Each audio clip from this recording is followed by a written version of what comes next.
time, and I think that it's gonna be more. I mean, it's gonna be over pretty soon for Demon Kings. Ops Gaming, they have big control of the turtle, this of the Lord. I mean, this time. Yes, I really like what the Fanny is doing, but unfortunately, with the one tank setup of Demon Kings, they're also having a hard time on actually trying to survive the damages that's coming from Obs Gaming. At the same time, they're having a hard time taking down members of Obs Gaming just because, you know, they have 3 tanks in there. Yeah, and here comes Joy, just control-wise, just being that pesky hero to, you know, mess with the timings, mess with the rhythm of this Fanny, making sure that they always apply the pressure on that specific hero. This means that the Fanny can't even farm freely because the Joy is right always there in front of her. Yes, and this Jawhead even got an immortality. Not just Jawhead, a lot of members of Obs Gaming has an immortality, particularly those tanky heroes. You know, there could be a moment that they could kill the tanky heroes on the side of Obs Gaming, but then again, they'll just resurrect back and just basically just burn out your skills. And in comes Jeff Cutie forever. Fanny as well will be there to jump in from YOLO. Doesn't have the ultimate just yet.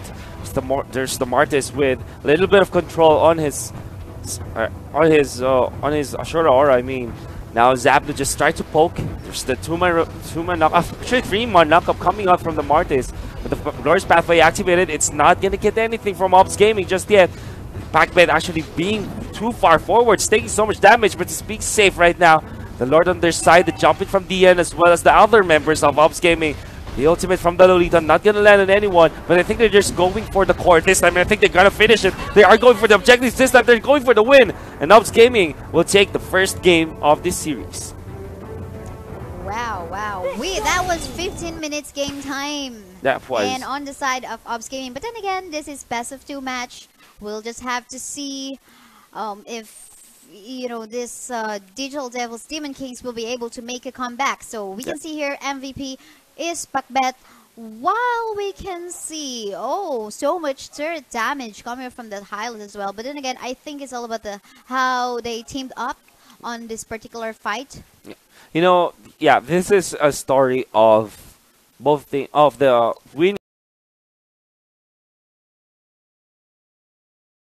team knowing their win conditions, right? Because they drafted this triple tank setup, triple control setup. Actually, they have 4 set of ground control. But the idea is they capitalize on their strengths. They know that they should end the game as early as possible, and you know, 15 minutes is still pretty early. That is still somewhere in the start of the late game because they can't let the opposing team get the farm that they needed. The other team does have so much scaling potential, and they don't have it, but they do have the control. So whenever they group up as 5, they definitely can win fights. So given that fight, we can see here now Ops Gaming on the 2nd place already, together with either Valkyrie and Digital Devils Professionals. You know what? So far on our day 8, what this top 8 teams are currently just fighting against for is that, you know, their placement for the finals, for the playoffs. For the finals. Yeah, I think that you want as much as possible to be on top. Definitely. So that you will face, you know, the weaker ones or those in the top 8. Definitely, and that will result to you getting further to the tournament, because you know that you will have. I don't want to say it's easier, but you know, it's on stats wise. You can easily get further for the tournament because you're facing lower seeding teams. Well, anyway, again, guys, don't forget to use the hashtag #BeLegendary. Meanwhile, while we are waiting for our, for our 2nd game on this particular match, again, don't forget, guys, this is regular season's best of 2 round robin, wherein the players, the champion, or we have a prize pool rather of 5 million pesos in US dollars. It's 100,000 US dollars. Yeah, that's a lot. That's a lot. And I think so should we become pro players? Maybe. It's not easy. Maybe we should start. It's not easy though. I think every time they actually win in the regular season or in the group stage, they get something out of that prize pool. Yeah. I think they get like 10,000. Because as far as I know, during the qualifiers round, each of the teams that will get into this regular season already got 100,000. Yeah, I think 100, so. no, I think 100, 100 rather, $100 US. 100 US dollars. It's Yes. around 550. No, Huh. 5,000. Yeah. Times 50 pesos, Philippine peso. That's a lot. Yeah. That's a lot That's of a cash, lot to be already. honest. And definitely, of course, even though you won't be able to make it in the finals, still, this is a really good experience. So, to those who are watching, if you don't have a team yet, take this opportunity to Yeah. start off getting your teams Yeah, practice now. Because I think that we'll have more of this Yeah, coming. this is just season 1, and we might be able to have another tournament Yeah. by next year. So By next year. watch out. Watch out. Yeah, And the thing with Mobile Legends Professional League is that it is an open quote-unquote tournament, meaning Yes, to say yes. that you can join no matter where you come from, yeah, even this though you is don't not have a team. invitational. There's a registration that will be open Exactly. for any of the teams who, of course, will be able to Join. follow the Yeah. rules, register. Yeah. You know, And it's a then- chance for everyone. There's a big chance for anyone to actually join this tournament. So yeah, I do agree that maybe you should start preparing And I this think time. a lot of changes will still happen, though. Like, for example, in the next few months, probably there will be, of course, new heroes. So Mhm. definitely new practice. Like, you have to practice. There will be new metas. Yeah. And I don't know, something real. A lot of things actually happen in the esports scene. Like, for example, one member of one team would actually move out and join a different team, or Maybe. We don't know. we know that you have been in the Oh. esports industry for quite a long time. Could you share like a generic observation that you noticed? That actually happens. Sometimes teams will join a tournament, then afterwards, because of them not performing well, sometimes they do change up their players. That's the natural growth for any esports or sports organization. Especially, I think, if you're presenting a brand Exactly. of some sort. Exactly. That might happen because again, this is already a professional league. We're starting to get there. Yeah, and if your parents are mad at you about you're playing too much Mobile Legends, tell them, Yeah. Mom, I'm practicing for the upcoming tournament next year, and the prize pool is kind of big. So. I actually wonder. I think some of the members of the teams are still studying, or some are also working. Some are full time, some Yeah. are studying and playing, some are working and playing at the Yeah. same time. So I think I guess it's how you will manage your time. definitely. I think everybody starts there. Most professional players from the other, bigger esports titles out there, they also started working while Like, playing Yes, or like studying while playing. using this as a sideline Yeah. instead of going for the full time. Like, you have to test your grounds first Exactly. before actually fully committing. Because of course, we all know, just like any other work, actually, like for example, contractual work, you just have to test the waters first. But then again, let's go to our second game of the match between Obs Gaming versus Digital Devils Demon Kings. That's their Lancelot ban from Ops Gaming, just like Enemy last game, I is think. banning. And Demon Kings, they can look to ban out something like a Cho as well. Yeah, and I Again. wonder if Jawhead will be banned this time, because I think Jawhead performed really good as well in terms of, he is really good tank and a really good fighter, good support as well, crowd control. I could just mention Yeah. almost everything for this Where's Jawhead. But then again, we'll just have to look at what strategies will change on this second match between these two teams. Your team There's the is Hellcurt banning. ban coming up from Demon Kings. That just like the previous match, Mhm. they also banned out the Cho to go with it, so that might be another consideration for Demon Kings. Mhm. But for Ops Gaming, they can look to ban out a tank this time, because I think that for DK, since they have the consecutive picks, the first and second, can look to go The for that. But enemy they will ban out the is banning. Saber, which is interesting for me. Interesting. Probably they're opening some slots in here where they can probably get Fanny. So it will depend what, Demon Kings might ban in here. To be fair, I think they will go for Gushan this time, because I Uh-huh. think that the Gushan really struggles versus the Saber and how much control you do have with that particular hero. And I think that Z4PNU plays a really good Gushan, so I think that might be even considerable for a ban for Demon Kings. Yeah. Go for the Diggy this Your time. team is Interesting picking. ban here on the side of Demon Kings, but we'll have to check again. What will this Z4PNU pick Yeah. Good guess once Gushan? again. Yeah. Gusheng. We all know that this Z4PNU is actually an assassin player. Mm-hmm. He plays any assassin hero so well. Fanny, Gusheng, even Lancelot. That's true. So if you let this Z4PNU actually get a Fanny, it's kind of very scary if It you let is. It that is.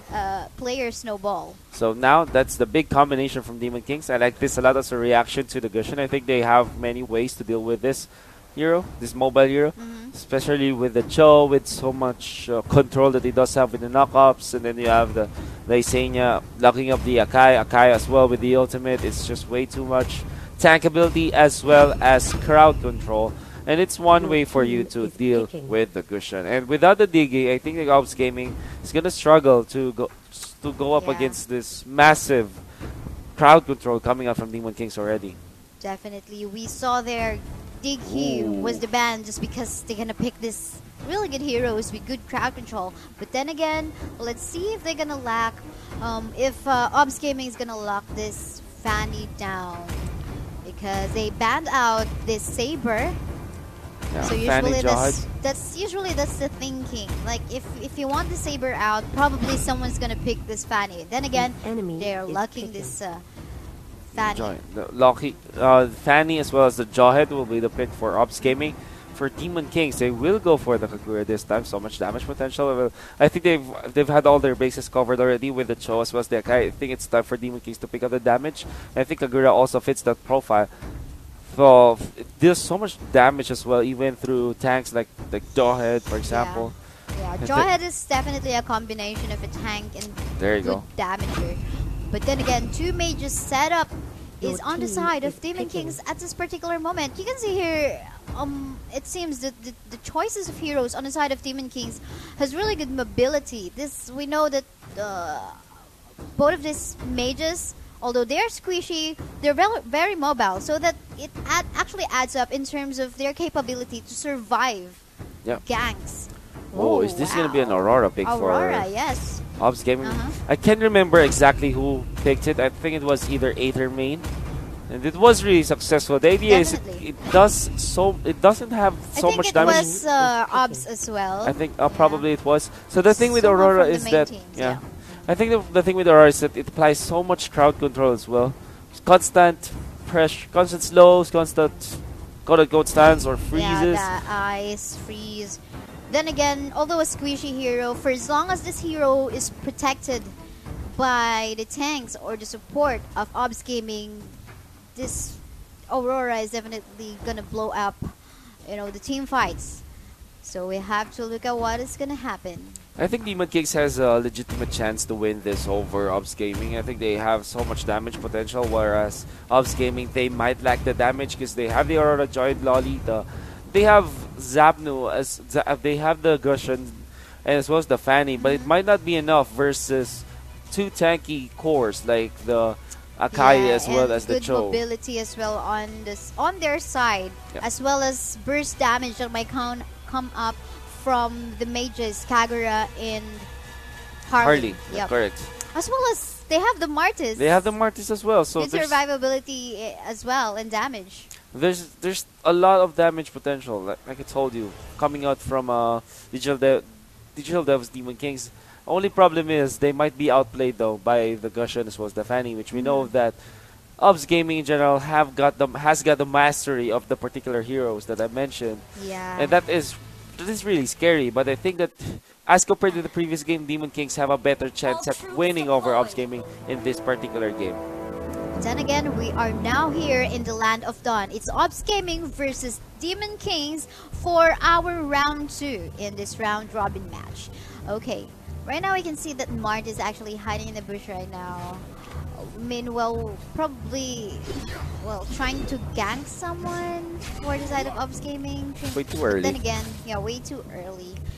And I think, in case you would want to gank a Martis, probably you would need, at least 3 heroes. Then again, they went for a secure on the blue buff in here on the side of Obs Gaming.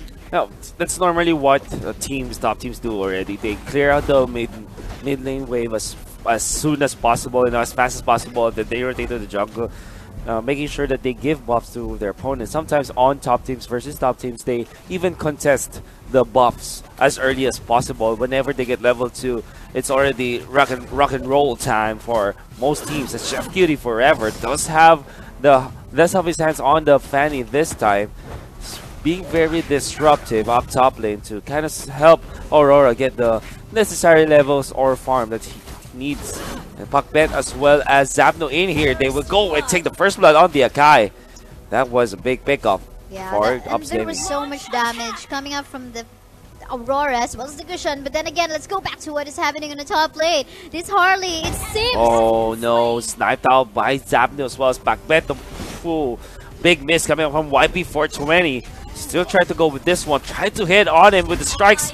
Mortal Call, it will be enough. Zapno tries to run away from Jeff from YP420. YOLO is here to help his teammate. And I think this is an overstage from YP420. Tries to get away. Zapno dips back to the fray. But here comes Fanny to get the closeout on that Gushan. Yeah, too bad Martis, that Martis didn't have any support to help him on that particular fight. But then again, Zapno wanting to get the script, and the script is stunned, have to back away from the members of Obs Gaming. But of course, a tanky hero. A very tanky hero also kicks him away from there. Yeah. I think, yeah, a little bit of overextension. Zapno tried to punish him, but fortunately doesn't get the kill. Then again, this secures a lot of territory control for Obs Gaming onto the turtle. This time YP420 jumping forward, but Dian will be there for the counter. So YP420 gets out, but Zapno tries to chase him. He will slay the Martis. And that's Nakagura only left here to contest the turtle, but I think that they will get it pretty soon. And Crypt's already far too late to get the last hit on the turtle.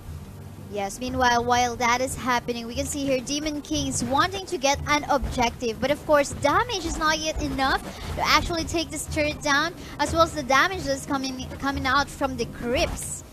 And that fan is actually able to defend the tier 1 turret in the top lane. Fanny's close to getting to level 6. Just puts him above anyone from the opposing team, while Zapno is still there 2-0-2. So much gold in his pockets. We can actually see Gushan has a 2.2k gold lead. So individually, Gushan, we can see his leading in terms of gold. Up top, locked on Jeff Cutie forever. I think they do have to control Fanny, but Jeff Cutie is out there. There is the ultimate from the YOLO. Lands on the one. Aurora as well will be there for the closeout as they're dealing the damage. It's not that tanky, and Pakbet goes down, so 1-for-1 trade-off. Can they look for more? YOLO locks down Pringles this time, but Crypt will be there looking for an opening. Does not find it. Zapno, good microplays coming out from him. Good footwork from Zapno to get out of harm's way as he now gets back away from the members of Demon Kings. Back to the jungle, he goes back to farming, and more gold is going to be in there for Obs Gaming. Yeah, definitely Demon Kings really has to catch up in terms of gold, because they're getting behind right now. And in terms of objectives as well, we can see on the top lane map control, or the lane control, is on the side of Demon Kings. And on the succeeding fights, on the succeeding fights, they really have to get more kills or objectives, and the pressure's on the side of Demon Kings at the moment. He whips the ultimate, but doesn't matter. In comes the rest of Obs Gaming. Pringles now very low. YOLO is here as well as Zapno. Jump away from Pringles, but Zapno chases him down. Let's see Akai down for the count. And even though they whiffed the ultimate from Lolita, they are still fighting more. Zapno there's just way too much damage. And the end is here as well. YOLO Crypt gets out. Oh my Dian with the figure and the toss back. Wow. Very nicely done, coming up from the jawhead. Eject coming up from that jawhead. You know, Obs Gaming is very confident on what they have right now. They have the gold lead, they have the lead in terms of kills, so they know they could actually dive inside the turret and take a very low HP hero which we saw a while ago. That was really amazing. Coming out from the giant, going forward, and then the ejector was there perfectly placed. Chef Kitty forever wants to dance with the Harley. As YP420 is very low in health right now. Fortunately for himself, Zapno is not concerned on taking that kill. Zapno just wants to get a hold of the minions right now. Yes, and we know that this Gushan really has a high individual gold lead comparing to all the other heroes in the Land of Dawn. So definitely he will actually win a 1v1 fight against any other heroes in this particular match right now. So we have Ops Gaming on top of the gold of the economic battle. They have more cash as compared to Demon Kings right now, but not much though. But I think as far as experience go, Ops Gaming, they have a lot of level 8 heroes, while the Demon Kings only has got 2. I think that overall the experience is in favor of Ops Gaming. YOLO finds Pringles. Does he have the damage? It doesn't seem like it does so. Just puts up the shield, just trying to dance with Link as well as Pringles this time. And it's just creating the space. There is the jump in from Pringles. He finds Jeff Cutie forever. And Stephanie also out of the fray. And both teams just, poking each other out up top. Yeah, so far I can see here that Ops Gaming is actually able to, roam around the map freely. Although they only had one turret that has been taken down on the side of Demon Kings. I can see it. So far, they're really good in terms of roaming around. They know where to rotate. But then again, let's see what is happening here. YOLO solo right now. Thank you to that shield.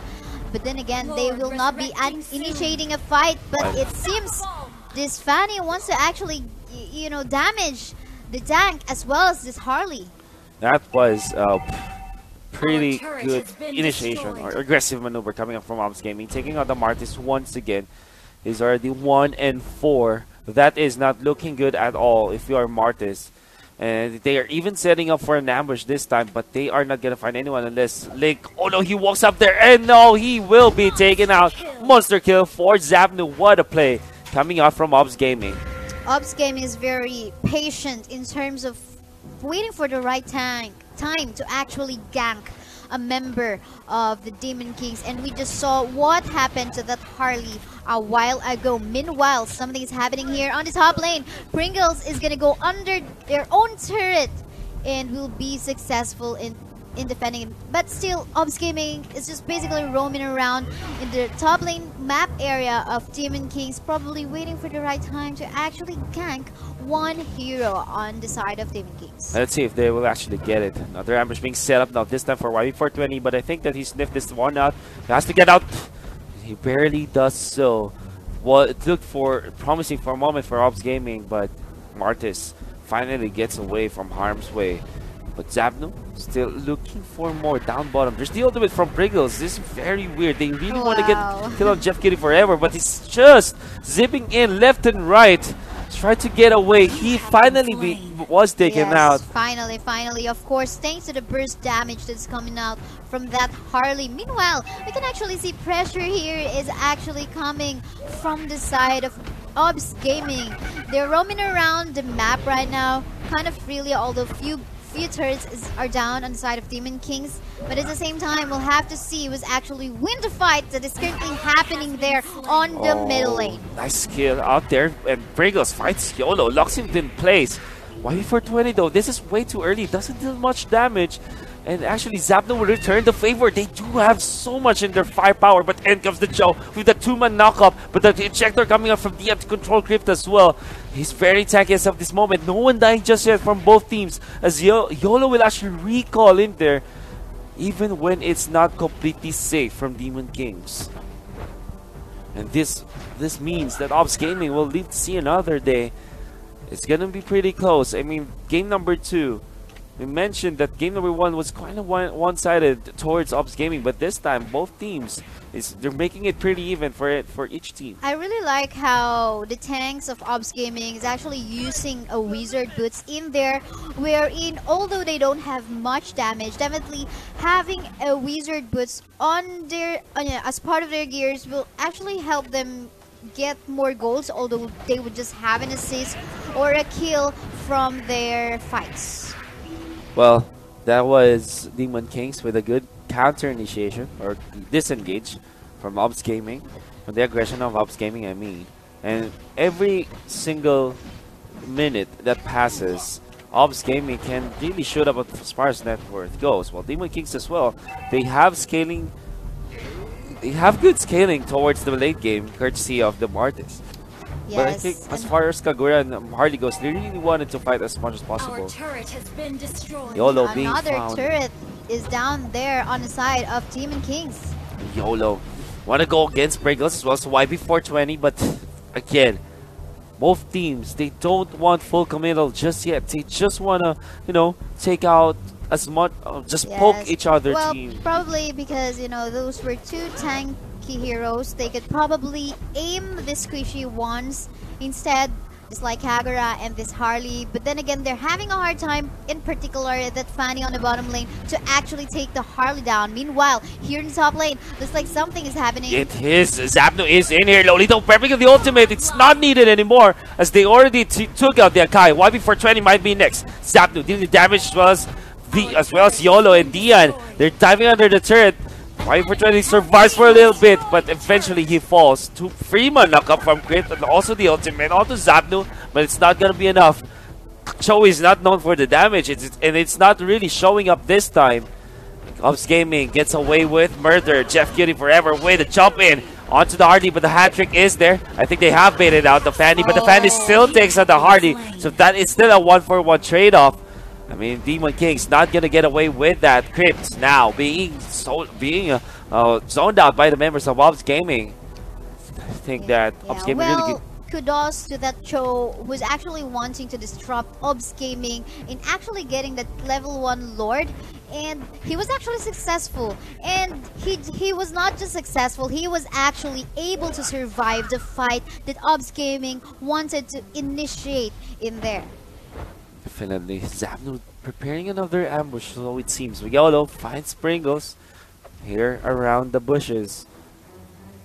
Will not get anything just yet. I think Z4PNU initiates onto the Martis right around the jungle, but he has to back down as the members of Demon Kings are also converging right there. And we have to check, no one is initiating level 1 Lord yet. Probably that was a fake Lord. Let's see. Oops, Leola caught up in here by the members of Demon Kings. But then again, Dian will have to back up the members, while Z4PNU actually trying to solo kill the level 1 Lord, and he will back away. He does not have the damage or the sustainability. In comes Fanny to help Dian. Dian survived through it all. The Lolita prepping the ultimate, and he jumps in with a 2-month stun. That is really nice from Lolita. And they will take out the Fanny though. But Gushan already took out the one. Aurora taken out as well. There's just so much killing. Harley already taken out. Nice backline kill there by the Gushan. And that's where he really excels at. Z4PNU looking for the right timing as his teammates are actually attacking everything else, soaking the damage. He's not tanking enough. He is gonna be tossed up the air, but he will go for the kill onto that Cho. And now YB420, nice Freeman Ashura Aura, but they don't have the damage. Z4PNU with the sliver of health survives. And Demon Kings. Wow, I really like what happened in there. You know that Gushon, Z4PNU was waiting for the right time to actually dive in the fight. Exactly. But then actually it helped. Although the tanks on the side of Ops Gaming were very low on health already, still I could tell, although we didn't have any kill on that part, right? Yeah. Yeah, I think though on the particular fight, Ops Gaming actually had a really good advantage. I agree. Now, YB420 onto Jeff Cutie, but this is not an easy kill at all. They're just buying time. This time Martis slowly getting in there. He is, what, 6.8k as far as gold goes. Yes, and right now, the individual gold lead, the highest one is on the side of Gushon. So, probably this hero really can deal so much damage if given a chance to actually free hit.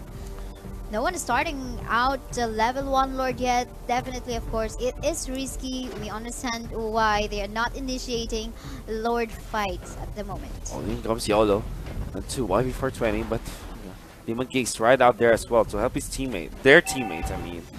And they are converging in the mid lane. Fortunately for Ops Gaming, they have the luxury of the Fanny to kind of apply split push pressure. This will also collapse the members of Demon Kings. Well, the Martis will have to go down bottom to answer this split push. While Ops Gaming still has got a little bit of control here in the mid lane. Now Pringles activating the ultimate way too early, I think. YOLO will be tossed up, but onto the mid. There is Z4PNU as well, jumping in forward to the fray. Might be punished though. No, he will not be. As the Demon Kings, they don't have any more crowd control in them, aside from the fact that Cho does have low cooldown skills. Because the Akai already down with his ultimate, and here comes a jump from Jeff Cutie forever, dealing the damage. Lolita prepping up the ultimate, anything onto 2. Very nicely done, Crypt being soloed, he being damaged. And the members of Demon Kings has to back down right now from the onslaught of Obs Gaming. The turret still survives and quickly was dealt with, as Obs Gaming will want to capitalize with this particular victory. They found YB420 once again, zoning him out. I think they just can knock him up. They just can crowd control him, as they will be able to take out the turret. Yes, and definitely this is the right time for Obs Gaming to start off the level 1 Lord. Well, what happened in that particular clash is that Zapno actually took the opportunity, go and wait for the right time to enter the back lane so that the squishy ones in the side of Demon Kings will go die first, and so that they will lose a manpower. There is Lolita once again with the ultimate being breath. Actually, will be cancelled. Pringles will be there as well, but he is very low right now. The Ashura Aura hitting onto free once more. Jeff getting forever though. He's being chased out by the Martis. He will not land the cable, and he will be taken out. That is one big mistake coming out from Jeff getting forever. Zapno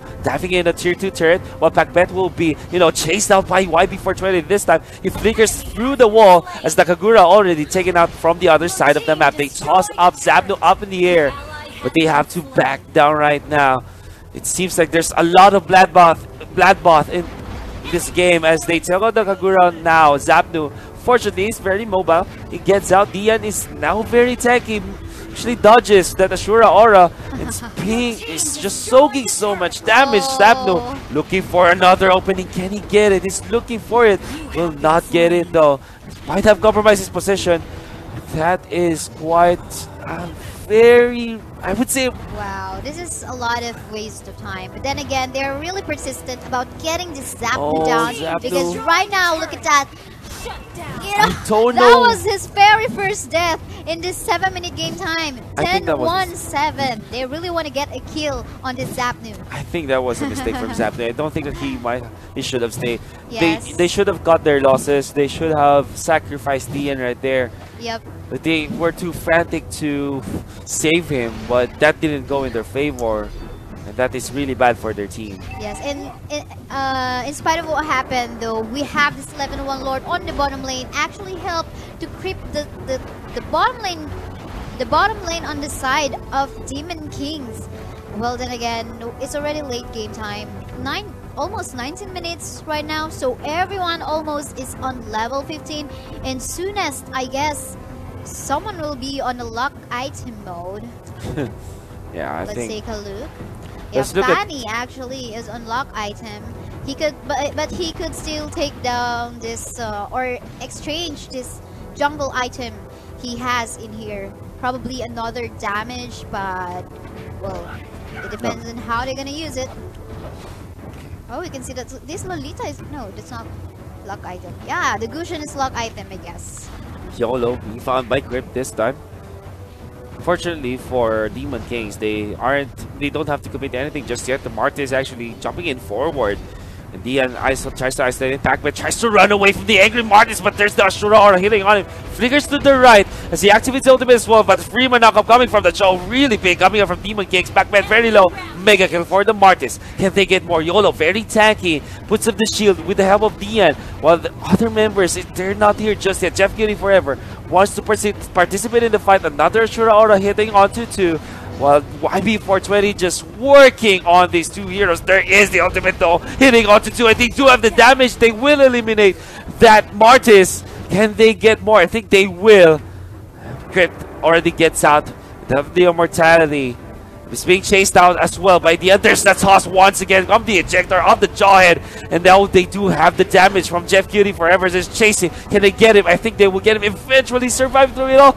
They have so much damage and eventually will be slain. Here comes Kagura. The damage dealer for Demon Kings. At very nice ultimate from the Akai. The win dance, but there's just no damage. Zapnu from the backlines. He wants to eliminate the Kagura. The Kagura is out already. They want to chase Sprinkles this time. And I don't think that they will have to overextend more. I think they should be happy with what they got. Maybe get the Lord out of this, or maybe get another turret, as they already took down the mid-turret, tier 3 turret. We can really see here the playstyle of the Zapnu whenever he uses an assassin. He is very patient in terms of waiting for the right time and waiting for the right position to actually get, or to actually see a squishy hero on the back line of Demon Kings, and we saw that. It didn't matter if this Zapnu is actually, or this Gushan is in a team fight. He cannot, it doesn't matter. He doesn't have to be in a team fight. He just have to target the squishy ones and get those heroes first before actually joining the team fights. I have to hold the thought as there is going to be a big tussle here around the Lord area. As Pringles is here, Zapdo is very low. Can he get out? He's being chased down right now. Does have the immortality if ever Y4 fully commits on him. But the members of Ops Gaming making sure that Zapdo is safe. Lolita will not land the ultimate just yet. Jeff Cutie forever finds out where YP420 is. Pringles with the ultimate to lock down Backbet. There's a 2-man knockup as well onto YOLO. And they take out the Aurora this time. Zapdo might be next, but nice flicker out of there. He dodges the skill as well. Jeff Cutie from the backlines with a Joy takes out the Martis. This is already a big win already for Ops Gaming. And they have to disengage right now. They don't want to get more losses. Nice flicker out from YOLO through the wall. And the members of Ops Gaming only losing the one. Joy, though, is another casualty for them, but Zapdo already putting the work up top. Yes, he's taking the opportunity to work on the top lane because he knows his teammates can actually deal out to other members of Demon Kings here in the middle lane, so that other members of Demon Kings are actually forced to back away to take this Z4PNU. Unfortunately, though, Z4PNU was able to back away. Getting forever, unfortunately missing that last cable. He will not go further versus the Takai. Just back down right now. Z4PNU will be back to the fray as well. Then again, despite Ops Gaming not getting an outright victory over the Team 5, they still get the tier 3 tower. Turret up top, so that's still a pretty big win for them overall. Yes, and good clearing of waves there on the bottom lane of Demon Kings, wherein the Creeps was actually able to take down tier 2 turret in the bottom lane of Ops Gaming. Meanwhile, level 2 Lord is now being worked out by the members of Ops Gaming. Let's see about that as Ops Gaming, they're working towards the Lord this time. Yes, and it's actually Lolita used by this YOLO wanting to actually zone out the members of Demon Kings. Meanwhile, we can see Fanny is actually trying to distract other members of Demon Kings right there in the middle lane. But then again, the fight is really scattered right now. A lot of things happening in the middle lane as well as in the Lord area. Pringles using the ultimate, but again, another non-optimal usage of the ultimate this time. Crypt taken out Harley from the backlines, taken out by the Gusher. That's Zapdo taking the kill, but Backbet though, Freeman knockup from the show onto the three members of Ops Gaming. I mean, including Dian. The Ashura Aura will be there as well. I think they do have the damage, but Dian survives with a sliver of health, tries to run away. Zapdo from the backlines, he wants to go to Kagura. The squishy heroes of Demon Kings are being taken out by this assassin. A true assassin for this game. And, you know, Dian still survives. 33 minutes this time. And 13-1-7, like you mentioned. And it seems Ops Gaming is going to take the level 2 Lord this time without any contest. Or, yeah, they're not going to steal that. They're too far away from the Lord area. And they would initiate a fight in here. Will not get anything though. As, you know, I think that the Fanny, Jeff Kitty Forever, just created the space for Ops Gaming to actually take the Lord. But Z4PNU prepares an ambush, but he was the one who got ambushed this time. There is the ultimate from Pringles. Lockdown Gushan, no more mortality for himself. Two deaths, he will be taken out. Finally, another death. Yeah, finally another death for the Z4PNU. Well, anyway, you can see here actually 288 on the side on this Aurora.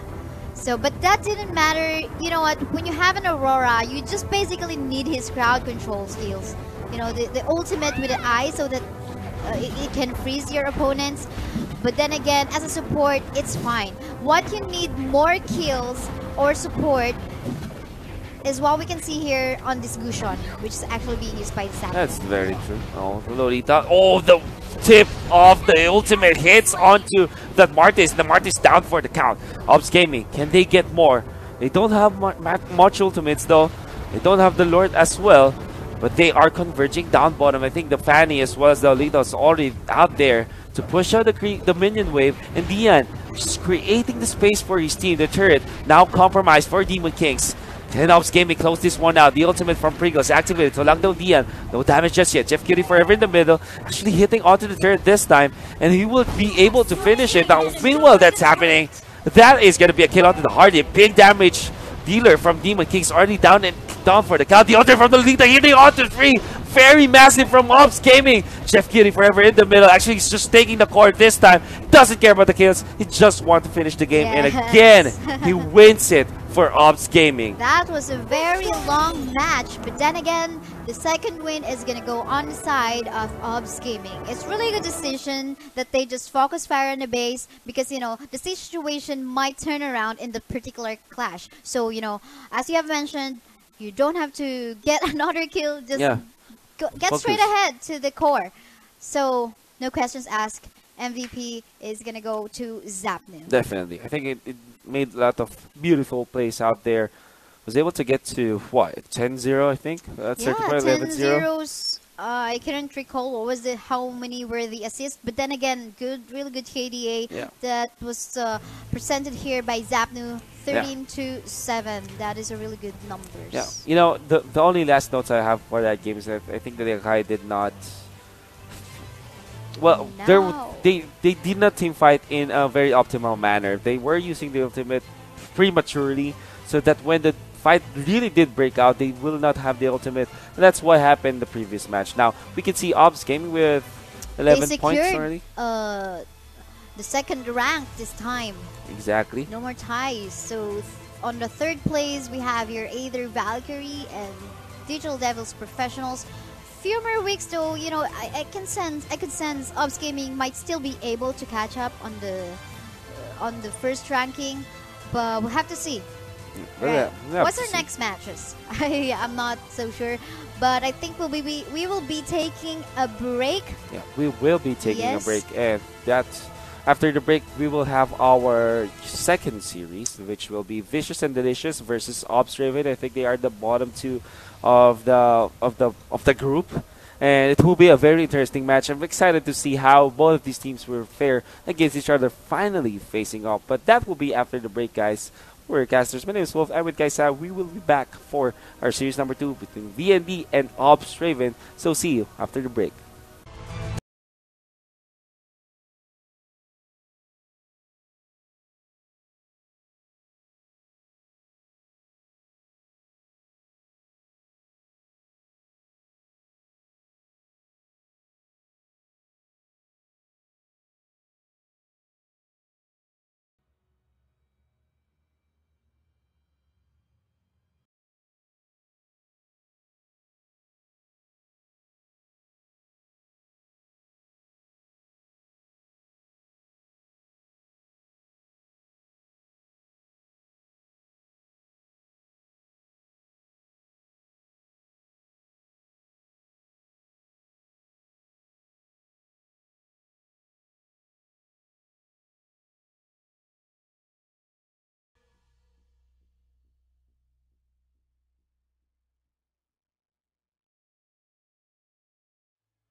Welcome back to the Mobile Legends Professional League. My name is Wolf. I'm with Kaisai right here. This is the second series of the day.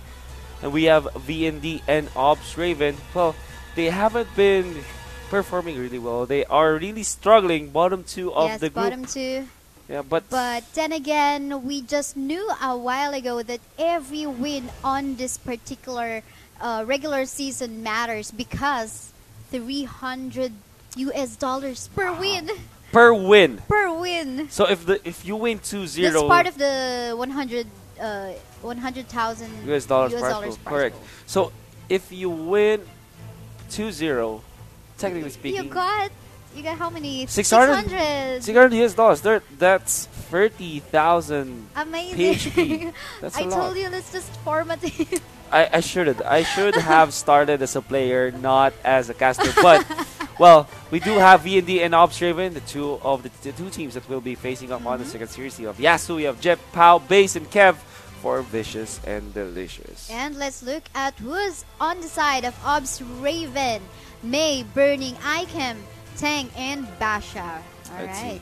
Let's see if these teams will be successful this time, Yes. or who will get win. additional 300 Yeah, US exactly. dollars. But then again, we have so far can already clearly see a picture of who will be on the top 4. We can see here Obs Gaming, Aether Main, Aether, Valkyrie, and Digital Devils Professional already securing the top 4 because we only have 4 games left. So definitely those in the bottom part of these rankings will just can actually just grind for 4 more points, and they're not going to catch up on the points that we have in here for the top 4.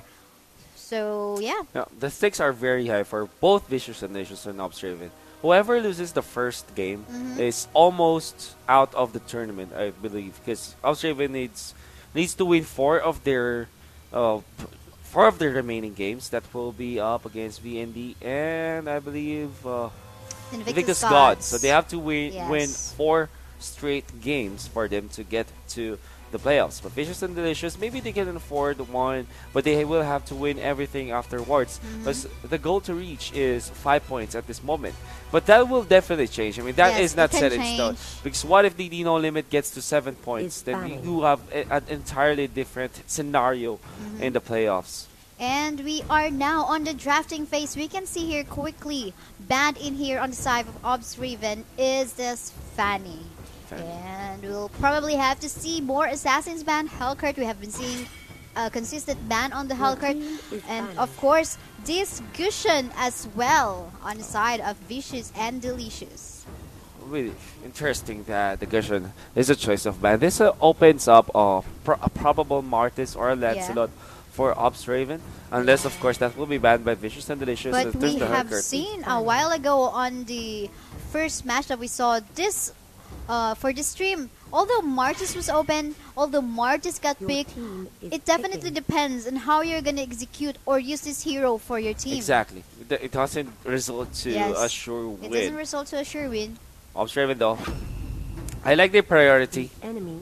Taking the show. Again, we have developed a meta game where we don't really rely on these successful assassins to win the game. Yes. I think even the Fanny can still lose the game. Yes. But if you secure all of those heroes that can win team fights for you, like the Cho, for example, like the Akai, for example, the Jawhead even. the Jawhead, you will have a much better time in the game. And probably that's the reason why Ops Raven prioritize getting the Cho for themselves. Yes, and we'll have to see. Well, as you mentioned a while ago, Akai is still open. We'll see here if they're gonna secure Akai for the second or third pick on the side of Ops Raven. That is the question. But instead, they have picked here Alolita, which has a really good crowd control, stun, shield, good Enemy support as well. We all know that this is a tank support hero, so Yeah. she has a shield. VND will secure the Akai. I think they will try to go for the Joy as well for the 2-tank setup that has been really proficient or really successful. I mean, for the past method we do have, but they will go and secure the Harley. So it seems. But we'll have to check if they're gonna lock this out, and they locked it in. So far, they've got VND got 3 carries on their side, and we'll have to check who's going to be the last hero pick on their side. But then again, Marty secured on the side of Obs Raven. You can see here actually 3 magic damage is on their side right now. Lolita, Kagura, as well as this Karina. Yeah. A lot of magic damage on the side. It means that they will have a big power spike heading into the mid game. And that might be able to overwhelm Vicious and Delicious, particularly their squishy backliners. Like, for example, the Sabers was the Hayabusa. Then again, Obstraven will have to be very conservative about the positioning of the Martis as well as the Karina or even the Kagura, because again, there's a lot of lockdown and snipe and assassination potential coming out from both the Hayabusa and the Saber. Just imagine a triple sweep, and you know the damage output could be really great coming out from Vicious and Delicious. So that's what they have to watch out for. Yes, but then again, it depends on your team strategy. We'll see how these two teams on the bottom 2 of our rankings right now are going to perform. Who's going to take an... Are we going to see a 2-0 or a 1-1? Regardless, you know, you can get 300 US You can get 300 US dollars per win. To mention every victory that you win. get. That's a lot. That's a lot of cash. I just want to shout out everyone who's currently watching on our English stream right now. Nay, Primanto, Clary, Roger, Mar, Ikan, Masin. Thank you so much, guys, for watching. Don't forget to add the hashtag #BeLegendary so that, you know, we can easily notice you guys in there. So, yeah. Hashtag #BeLegendary. Let's go. I think we are just waiting for the first game to start. It's going to be very interesting. The thing is, I think this will be an action-packed kind of game. Looking at the particular heroes, like we have Hayabusa and Saber on one team that gives a lot of potential for a lot of team fights, and then you have Lolita and the Cho. Again, a lot of team fight in them, a lot of action as we head to the first game of the second series.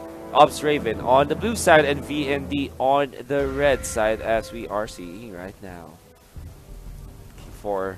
So I think we are looking at the initial build coming out from the teams.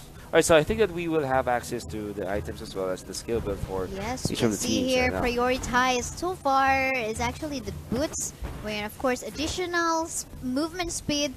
But then again, it's probably they're trying to build, you know, if you're gonna build wizard boots, this is a good choice. Oh, almost a steal from that. Was that a Saber? I think that was a Saber. Yeah, I think it was his teammate. Yeah, it was no his worries, teammate. no worries. They're just giving it to the Harley, which is great though. You give a lot of cash, you give a lot of, you know, additional head start for the Harley, which is great for your teammate. Yes, but we have a fight ongoing in here in the bushes in the top lane. Basha is so low, but then again will be crowd controlled by this Martis. However, this Akai will have to flicker out, but then again Basha actually wanting to get him still. They are just absorbing the damage. Basha, can you have enough to take down the Akai? No, it will not be, as there is going to be a counter, but 1-for-1 trade-off. Still a big victory though for VND. Getting the first blood and might get more. May, the Kagura, could be in trouble. Kev with the shurikens. Well, that will be not enough. Well, that was quite an aggressive move by that Chow. Very confident on trying to get the Akai. But we all know that this Akai is quite very tanky, even in the early game time. So I think that was a really greedy movement by this Cho. It is indeed a greedy move by the Cho. And it was duly punished by VND. And Obs Raven cannot give away all of those skills. I mean, this is a very close match, and every single kill matters. And we can see here now Obs Raven securing the first turtle of the game, and it seems VND might not be able to catch up because we can see there's so much damage coming up from this Karina as well as the Martis. But then again, they will have to move the tier 1 turret of Obs Raven there on the top lane because, you know, of course the creeps might be able to take or deal damage to this turret. Meanwhile, in the middle lane, it looks like a fight is ongoing in here. It is. There's literally the preview of the ultimate hitting onto 3 members of VND, and this allows Burning to get out with the Karina, and he gets out and also dodges that attack coming out from the Akai. But then again, Martis able to take out the one. Base is actually in here as well. Martis with a Ashura Aura hitting onto 2. Base very low in health, being chased out by Basha and Sangmu as well. But they will take out the Lolita for the trade-off. Sangmu survives. The Martis trying to run away from Vino. That is the Hylos, and he gets completely out of there. Really great escape by that Martis. That was 0.001. Yeah. But then again, Vino is so low and not going to survive the damage coming up from this Karina. And Karina, together with this Cho, might be able to steal more jungles on the side of VND at the same time, taking down the Saber on the side of VND. 6 and 2. We have 8 kills already in just 3 minutes. We mentioned that this will be action-packed. It is indeed action-packed. While burning as well as Basha gets away from harm's way, VND will not overly chase as both members will just recall to their base. Alright, just a bit of a shout out to JZY Esports currently watching right now, writing the hashtag BeLegendary we've been looking for in the chat box. But then again, let's go back to what is happening in the game. 6-2, that's our score right now in favor of Obs Raven, but that's in terms of kills. And well, in terms of gold as well, we can see they are leading as well. Quite a large of a lead in here on the side of Obs Gaming.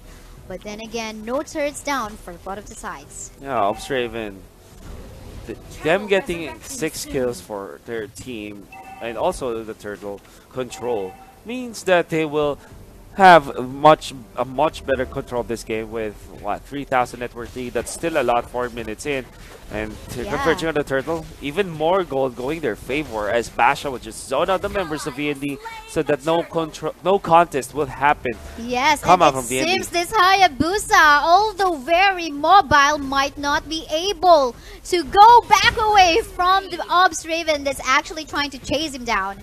He will be taken out. Like I mentioned, Base will try to go for the wraparound onto IKM this time. Sambu is in here as well, very low in health, but they will go for the turnaround. Kev, finally going IKM. There is Sambu with the Shura Aura, stealing the damage. The Mortar Goal is just way too much, but they will take out the lead at this time. There's Shura Aura commitment. Sambu with the flicker. There's the Shura Aura once again to lock down Base, and he's just life stealing his way out of it. Good and he is gonna survive. Sambu with the place. Yes, and a lot of lifesteal. We all know that we have been avoiding this Martis at least on the first few games in our regular season, but then again we can see him in action now. When properly played, definitely very scary. Oh, Jeb took a lot of damage from the Karina. He is taken out now. The first pathway activated. Can Hylos get out? Pao being dove down by Burning, but Burning being punished as well. Pao is gonna be safe. Vino with the knocked out by the May as well as Basha, and Matt May will just deal the damage, but Akai is there to help that Hylos get away. Then again, Pao is not going to be safe from Basha. Basha surprisingly dives down that Kagura, the Hardy, and the Hardy's down for the count. Yes, of course, he is a very tanky hero, so he could definitely sustain the damage that may come out from that turret. Then again, he is being crowd controlled by this Akai, and it seems he's going to survive. 2 members of Obs Raven actually just took down the tier 1 turret in the bottom lane of VND. We'll look to find more. Basha is low in health, but he does have the help of his teammates. That's why the turrets will still be forced out by the remaining members. And there's the destruction of the turret while Base actually taking so much damage. I mean, you feel the guy is tanky, but versus 3 members, it doesn't stand a chance. Vino, though, takes up Burning. A little bit of an overextension coming out from the Karina. Well, I think VND took so much time just to try to get that Karina instead of actually going for the tier 1 turret on the top lane. So I think, you know what, Wolf, I think objectives are more makes more sense. I agree. I completely agree with you on that one. This means that Obs Raven does have a lot of gold lead right now. Yes. Around 8,000 almost. That's a lot. That's a lot. They got the first 2 turtles and they got 3 turrets down on the side of VND.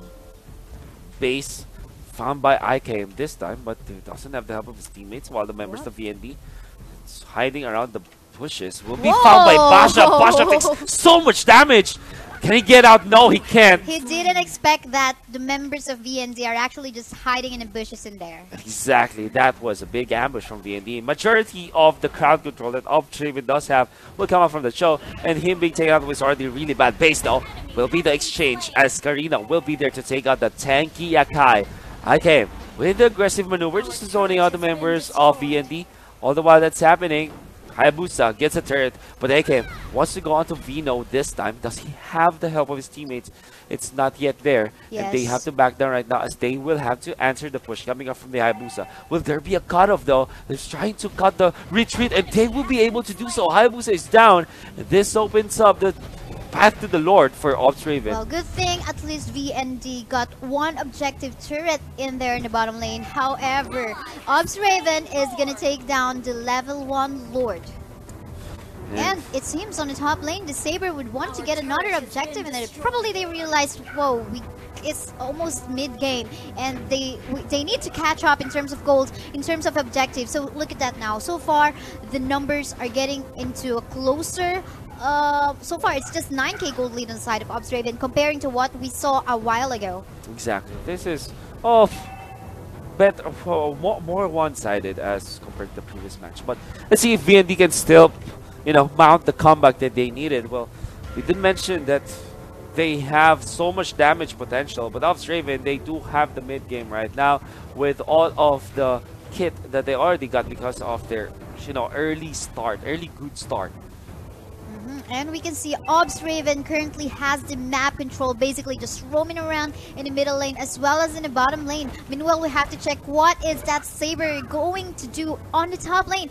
The question is, will he be able to push while the rest of the members of VND are actually being pressured right now by the members of Ops Raven? In comes the Lord and Ops Raven as well. 4 members down the bottom lane. Make that 5 as they're looking for an opening to open this match. But there is the ultimate from the Lolita, knocking out the 1. And there's the ultimate. There is the ultimate. And the Akai trying to land onto Basha. Basha very low. He jumps away through the wall as well, as they were able to take out the one, or the double kill as well from Karina, taking out the Akai. The 2 tanks already down for the count. This means that the core is going to be in shambles this time, burning with a triple kill from the Karina and Pow. As Jeff in trouble. Maniac, make it 4. We'll give that one now. They will not give it to him. The ace. 10-minute game time. And I was asking a while ago, this Saber trying to do a split push on the top lane. Probably he just had to back away instead of trying to, because the creeps wasn't even in there in the tier 1 turret. So it was late in his decision. Yeah, it was far too late when he decided to teleport back to the base to help his teammates. You know what? Whenever your team is already losing in a team fight, you definitely have to help out. And that meant that because there was a man disadvantage for VND, yes, they weren't able to win that particular engagement. Yes, and a lot of chocolate bronze yeah. rewards in here on the side of VND. So we know 1 point is going to go on the hands of Ops Raven and $300 US. $300 US, and I think that was the 3rd victory overall for Ops Raven, which means that they are currently tied with Vicious and Delicious. So what Vicious and Delicious needs to do is to kind of even this thing up, probably get it to 1-1. It was promising for them. I think that they have a decent draft, but I think they have to work more on their team play, and their execution. Their rotations, and of course, the objectives. Objectives. Take the objectives, yes, take please. the objectives, please. Because a lot of times they were losing so much gold because they're chasing a hero, trying to take spending so much time in trying to get a kill. But of course, you get more rewards if you actually go for the main objectives of the game, which are the turrets. Exactly. So if you are VND, we'll have to look for more gold, and the way to do it is by taking objectives, and also take. Along with it comes map control as well, which again also results to more gold for you. So for players out there, guys, please prioritize objectives. This doesn't only apply to professional games. This also applies to every pub game. When they do rank games, most especially. Yes, and of course, shout out to AJT by hashtag Be Legendary. I saw him putting that hashtag in. So shout out to everyone's. Other people currently watching our live stream right now, Echo Sapoetra, Isha Lamanua. So in this English stream, we have, I think, a lot of viewers We cannot actually understand what they're typing. So if you wanna say something, let us know in Yep. English because we couldn't understand. That's true. Well, And let's see. yes, we're just waiting for the teams again to set up for the second game. It's VND versus Obsidian Raven. And Obsidian Raven is actually a sister team of the other team you're seeing right there on the second spot, which is Obs Gaming. Obs Gaming. Yeah, they secured the placing here in the top four already. Excuse me. Yeah, the main team for Obs Gaming really has been successful in the matches that Yes. we have seen in the group stages. So we're just waiting for game 2 to start again. In general, I think the adjustments coming out from VND is to number 1 secure the objectives, and Yes, number 2 objectives. secure their team fights. Do not fight when they are at a disadvantage, and fight only when they know that they can, technically take the team fights by having at least even number of members. Yes, and you learn or know when to back up when your team mostly would needed it. But Yeah. then again, for news and updates about this tournament, guys, just head on to mpl.mobilelegends.com/2018/ph. And of course, hashtag #BeLegendary. You're currently watching Mobile Legends Bang Bang Professional League, wherein we're currently on the regular season day 8, or we are on the week 4, day 2 Week 4, day 2. for this week. Correct. And again, 5 million pesos or 100,000 US dollars for as a prize pool. As a at prize stake. pool. Yeah. And You're gonna have the piece of the pie for it. That's still a lot of Yeah. cash. Like we mentioned, $300 US per win. That's yes, a lot. that's a lot.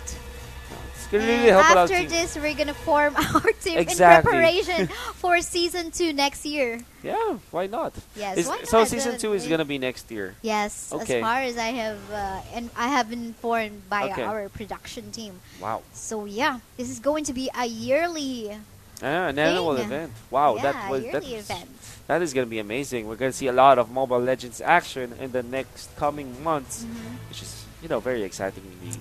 Yeah, we're just Yes. waiting for game number 2, guys. So don't go away if Yes. you're watching. Then again, shout out to everyone at the hashtag #BeLegendary, Adam Hakim, Tegar Romadoni, Mayor Ahmad, Avi Saha. I'm having a hard time reading the names of it's quite difficult for us here Yeah. in the Philippines, but it is okay, guys. We'll try our best to shout you out. Yeah. Someone would joke, please shut me up. Shut me up. up. That is different. That is different. is Shout out to different from shut Yes. ups, guys. Gonna have to relax. Yes, relax. And of course, securing top 4 placement, the teams are either main Obs Gaming, Digital Devils Pro Gaming, and either Valkyrie. So if in case they are on the top 4, that would mean they got a lot of 300 Exactly. US dollars Because winning I think as they well. have for example, you Uh-huh. have we got Aether third main, in 13 points. So multiply that That's to 100. 3,900 Yes. I'm bad US at dollars. math, so I'll just let you do the math. That's I mean, that's $3,900. Mm-hmm. That's about 150,000 or more. Mm-hmm. Because you multiply it by. Yes. By the way, guys, I wasn't able to announce on my Facebook page, but every time I do casting for this tournament, you just have, if you want to win 300 diamonds worth of skin, you just have to add the hashtag #BeLegendary and hashtag Kaysaya, and make sure you share the live stream publicly on your Facebook wall, and make sure you are following my Facebook page. So I'm gonna announce or pick one lucky winner, and I'm gonna announce it on my Facebook page tomorrow. Yep. So, key So- factors for VND and Ops Raven. Moving forward, as we only have one more game left for both of them for this 2-game series. What do you think should be the adjustment though for Ops Raven? Because we already talked about VND, but Ops Yes. Raven, they won that fight. It's not the cleanest one, but what are the notes that we can The give to notes, Ops Raven? don't go after the kills. Go after the objectives. The turtle, the turrets. You know what, guys? This is the main objective of the game. So I really think that is the key. That is your key to winning. So yeah, Pretty we're well. on the drafting phase, and we are now seeing a lot of assassin bans so far. Whoa, all assassin ban. All assassin man. VND might secure the Cho this time because it was Ops Raven who secured it last time. I think that most teams really win by this particular hero. But they will go for the Hayabusa once again. It wasn't as successful as it was a successful period late previously, and I think Ops Raven, they don't have to change their playbook. They can go for the Cho once again, like what they're doing right now, and pack it up with something like another Lolita. Maybe they will snatch the saber this time. We have been seeing a lot of saber picks in here, but unfortunately, I'm just not feeling the saber. Personally, me, I'm not seeing the saber as a key factor to winning. Rather, I am seeing the tank support heroes as one of the key factors to winning instead, just like Cho, just like Akai, and probably Jawhead as well. So there's the Akai picked up by Vicious and Delicious. And Ops Raven. Alright, shout out to Lenang Sagara. Thank you so much for adding the hashtag #BeLegendary. Again, guys, add the hashtag so that we can easily notice all your messages. That's true. Now, what is the decision from Ops Raven? They can go for the Lolita or... Oh, there you go. Lolita, good crowd control, good support. Very tanky hero as well. And we can see here, Harley locked it in. You know what? Harley is one of the good mages as well, because right now in this season we're looking for heroes that have a really good crowd control, mobility, as well as damage. A hero that can be very versatile, very useful in all the aspects that may be needed in terms of winning the clashes, in terms of a lot of different situations. Giving a lot, contributing a lot in the team fights. I think that is the major factor for most of the teams. So there is the Alpha picked up by Jep this time for VND. Well, I don't know if Jep will actually play it himself, but the highest was the Alpha will be the choice for Vicious and Delicious. The Martis will be the last pick for Ops Raven. Curious to see that from a top tier ban, teams are actually not prioritizing getting the Martis in themselves. Yes. But I think they have secured it fairly well. Right? That is really surprising. From 100 to 0 in real quick for the Martis. Yes, but then again, well, they took the opportunity since no one tried to get it on the side of Vicious and Delicious. They took it for their last pick. And yeah, it was real surprising, but then again, we can see how useful this hero is once it's snowballed as early as possible in a game. So, a lot of lives, although having a slither of health, he can actually survive a 1v1 or even, can really do we saw that earlier. I think it's one of the highlight plays out there. Yeah. If we have a highlight play, that was definitely it. I can't remember who played it though. Can't remember who exactly played the Martis previously, but that was one hell of a Martis play. Let's see if it will be happening once again, this time for Ops Raven, as again they have taken game number 1, Vicious and Delicious. They will have to rely on the Alpha, which is not successful by the way, as well as the Hylos as to answer for the firepower of Ops Raven. And we'll have to see if in this game, are they gonna go for the objectives now? And yeah, shout out to Adam Hakim. Thank you so much for watching. Steven Ang, those who are writing the hashtag #BeLegendary. We've been looking for in the chat room. Then again, we're just waiting for our second game to start, and we'll be in the line of that anytime soon. Then again, this is the last two. These are the two teams that are actually on the bottom place in our rankings right now. And we'll have to see will this be a 2-0 or will this be a 1-1? We'll have to check as we go into the battlefield. Into the battlefield we go, as this is the last game of their 2-game series between each other. Vino will help Pao secure a little bit this mid lane, and this has been the usual trend for most of the teams, making sure that you secure a wave of minions for your mid laner, and then you have a transition into the jungle to get the buff, because right then you're already at level 2. It means that you have 2 skills to take out the red buff already as soon as possible, and then you can transition into more gold for your team, like what they're doing right now. So far though, we haven't been seeing invades in the jungle areas of the teams. Meanwhile, we can see Ikem actually hiding in the bushes in here, might initiate a clash, but they will be backing away. Not a lot of damage. Meanwhile, in the bottom lane, looks like something is happening. It is gonna blow out pretty soon, but fortunately for the show, it is still very early. Not much skills from VND. They will get out of harm's way. And they will just Yes. get away from that. Up top as well, a little bit of a tussle right there. It's really curious to see that the Saber will be here in the mid to go up against the Kagura.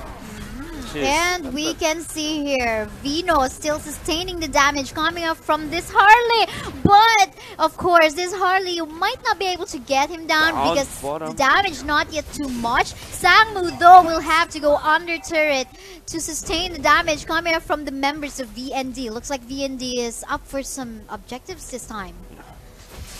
Will be taken though, as the first blood was from the side of Obstraven after being able to kill off that Hayabusa, I believe, was a kill from the Lolita. But, you know, that's the first kill for Obstraven. Yeah. It's not much though, but onto the mid. Whoa. Burning as well as High-Came, pressuring Pao this time. Will not get anything out of it. Yes, and quite risky to start taking the first turtle for this game time. But it appears though Obstraven is faking the triple sweep turtle. onto Kev. It will not be enough as he gets out Burning though with a sliver of health. Will survive, gets away. Base will try to help Kev this time, surviving for it all, but they already took him down. That is 2 kills in favor of Obstraven. Base trying to chase. So 1-for-1 trade-off around the turtle will even favor VND this time as they have secured control of the turtle, so it seems. Yes, and we can see Hylas has successfully zoned out that Lolita, wanting to, you know, try to actually get or steal this turtle on the hands of VND. Meanwhile, this Hayabusa has just secured the buff on their jungle. However, Mei, using that Harley, actually stole a jungle on the side of VND. Up top, little bit off dive from Mei, but there is the shadow kill from Jeff. Fortunately, he will get out of Door's pathway. Not the most optimal usage, but he's still chasing onto Mei. Does he have the damage? That's a big question. One more hit will be enough. They take out the Hardy, and that is the second kill for VND. And it's not done just yet. They want to go onto base while Kev works on IKM this time. Basha will be chased down. He will be pulled back, and Basha will also get away. He's very mobile at this rate. Base be controlled by Basha once again. This show is really giving a lot for his team. A while ago in the top lane, the chase with the Harley and the Hylas, yeah. the Hylas rather. You know, the Hylas was very lucky that this Harley didn't have a skill available to actually escape that. Exactly, no hat trick for himself. Yeah. I think he committed his mobility tools to get the kill, but there's a triple sweep onto Chep. It's just way too much burst coming out from the Harley. Definitely not gonna survive as he was quite under the turret and pressure there by 2 members of Obstraven. Meanwhile, here in the middle lane, Basha, it seems, is getting crowd control and taking so much damage coming from the hands of VND, and he is gonna slain down by this Kagura. Will be able to take him out. And now the turret also being forced out by the members of VND, but the top lane already taken out by the Harley. So as far as objectives go, it's still on the side of Raven, but they are trying to take out the tier 1 turret. Nice Ashura Aura from Samwood, hitting onto 2, controlling 2 members of VND. But then again, this turret will be taken out momentarily. Bay from the backlines though, as he gets the hat trick out to poke the members of VND, force on the girl's pathway, and they will be safe as of this moment. Really good defense then on the side of Obstraven, wherein they didn't let members of VND to actually take down the middle lane turret of Obstraven. So pretty successful, but then again, let's look at what is happening here on the second turtle. Second turtle wanted to be taken by VND, but Obstraven will be here for the contest as well. So they're trying to take the turtle. This time Basha is here, Burning as well as Ikem. Mei as well is in here as they will try to contest this turtle. They will find Pao this time. The squishy Kagura. Do they have enough damage? Do they have enough lockdown? There is the Shura hitting out the free, and the ultimate from the Akai. They will take out the Kagura, and that is really bad for VND already. They're taking out the turtle as well. Cho will kill off the Alpha. My goodness. Of VND, while this Hayabusa is actually clearing the waves of creeps, they're on the top lane. It seems he will be successful in terms of taking down the tier 1 turret on the top lane of Obstraven. Now, Obstraven slowly getting back the control of the game. They were trailing by 1,000 gold a while ago, but because of their maneuvers, because of their objectives, taking the top turret, taking the mid turret, and even the turtle, they are now on the lead. Now they want to sandwich them. They're jumping from Basha. They will take him out, and that's Hayabusa down. I think Obstraven will even try to push out the top lane because they do have a lot of members up top. Yes, and so far, the Lord area right now is being contested by Obs Raven. Well, that's still a bit too far, 69 seconds from now, but it is a good thing you have an upper hand right now in terms of trying to contest one area, especially if that is the Lord area, because, you know, it's quite an advantage. But let's look at what's happening here. In the map right now, basically, well, they're poking each other right now. Not much engagement, probably waiting for the right time. See if they will find the right time though.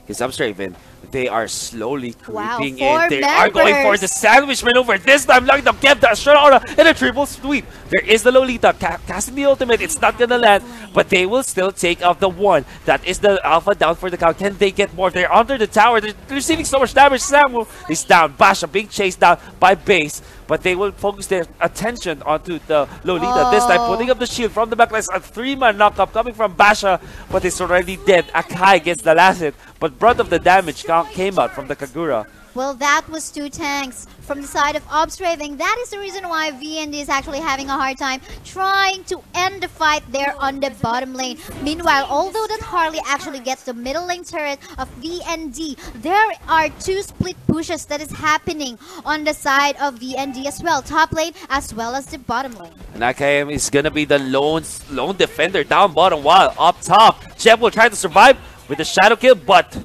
so much damage from Obs Raven will overwhelm him.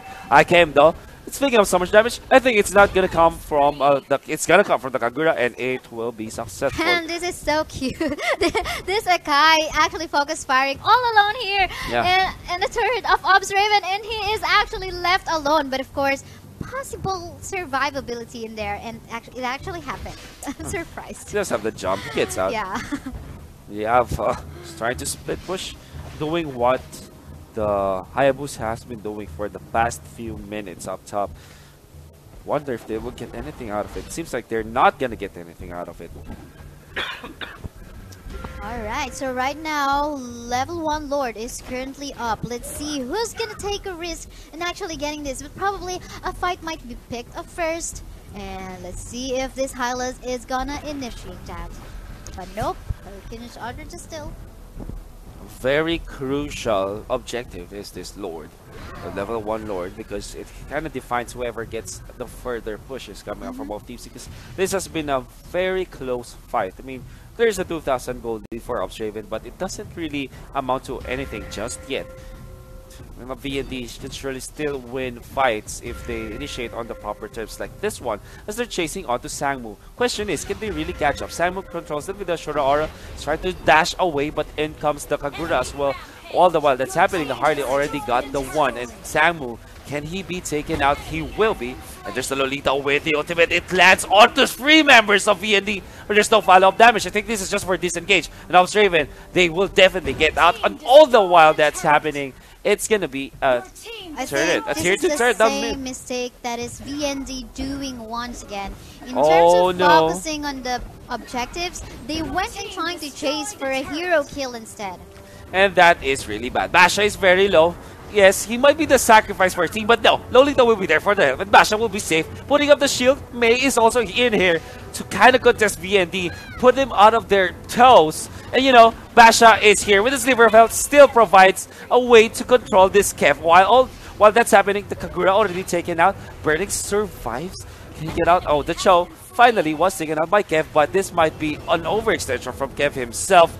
And they will be able to take out the Alpha. Burning still survives. Can he get out? There's a Shura Aura. I mean, Zagmo will be there to save his teammate. Burning is just luring the attention from Base. And Base, no, you have been debated, my man. Debated, my man. Well, meanwhile, while that is happening, we can see Hayabusa doing a split push there in the bottom lane, while members of Obs Raven actually taking in the level 1 Lord. And it appears there won't be any contest or steal by this Vino using this Hylas, because he's a tank. Where's the damage that might come out from him? But of course, it's going to be a magic in case there will be a steal here that might come out from this Hylas. Let's see if the magic will push through, but it seems like it's not gonna happen. Lord will be slain by the Hardy, while I think the Hayabusa was also taken out by Obs Raven. This is slowly starting to get worse for VND. Yes, but at least we can see here a lot of turrets has been taken down, although the advantage is on Obs Raven. I'm pretty happy seeing a lot of turrets down on the side of Obstriven as well. Just because I think VND is quite improving in terms of what they are gonna do on their strategy. So yeah, we can see here bottom lane, level 1 Lord is walking towards the base of VND. Raven wants to capitalize on this one, but I don't think that's the most optimal Lord that Raven could hope for, because it's already pushed out. But then again, they will open up other parts of the map because this poses a threat onto the core, and this means that VND will have to answer nonetheless. Now, okay, found by Vino. And of course, Yeah, two Raven, tanks, very tanky, not much damage, but then again, oh, they're gonna be bursting out in here. In comes the rest of VND, but they will still try to salvage this fight for them. Base actually taking so much damage. The Lolita finally taken out, but Base already very low in health. Who gets the last hit? It's gonna be the Saber, and the jumping from Cho connecting onto Base. As look at that, I mean, Base still survives that guy, but his teammates already down. 2 members of VND killed by the members of Obstraven. Base wants to dip back to the fight this time, but Obstraven will just take the objectives again and again. The mistakes for VND, not prioritizing their objectives, their turrets, and their base is slowly getting into shambles. I mean, you can control base this time forever, but your bases, it will be taken out by Obstraven, and again, Obstraven with the will to win. And they win it once more. You know what? First half of the game, we saw there VND was going for the objectives. However, I think they lost track on what to do, and they were actually going for the kills instead of the objectives. So, but then again, let's look at what our scores are in here right now. Burning getting the MVP, proving me wrong about this Saber. So it seems. 519, good KDA. We can see a lot of contribution in here from the Harley in terms of turret damage as well.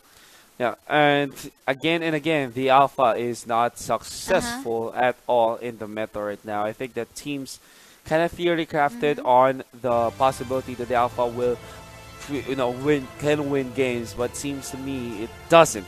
And here's the thing for Vicious and Delicious, I think they're already out of contention for this after losing 2, and Aethermain already secured their slot at the top, while Obstraven still fighting for it. This 2-win streak for them really helps a lot. They only need to win 2 more, and it's gonna be up against Invictus Gods. Is it an impossible task? I don't think so. I think they can still win. This will put them up to 6 points. While Obstraven, they will be going, for Invictus Gods, they will go up against Digital Devils Professionals. That is not gonna be easy for them at all. But as for Obstraven, I think they have found some newfound hope right in there. Definitely. But then again, we'll just have to check. Shout out to everyone who's currently watching on our English stream. Urix Occidental, Ricky Reza Saputra, Rixie Kurniawan. Thank you so much, guys, for watching. Later, we're gonna see either main versus Digital Devils. No limit. We're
An enemy has been slain.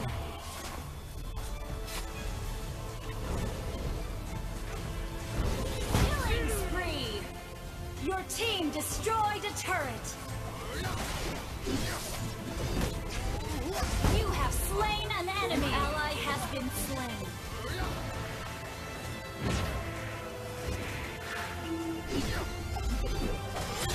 Killing spree.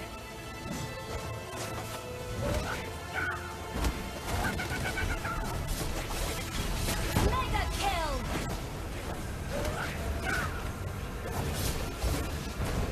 Shut down.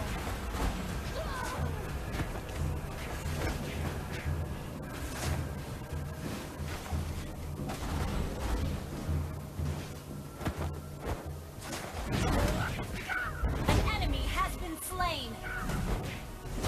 Shut down. You destroy the turret. Resurrecting soon. Killing spree.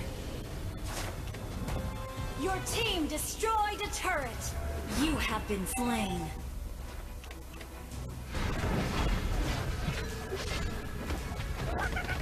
You have been slain. An enemy has been slain.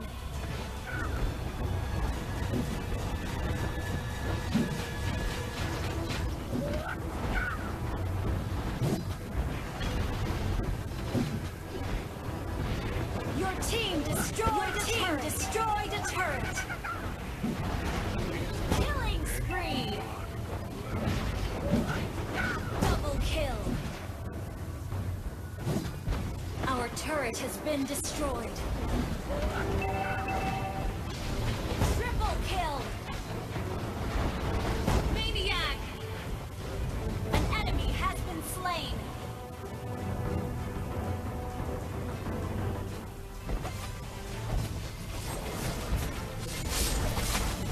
You have been slain.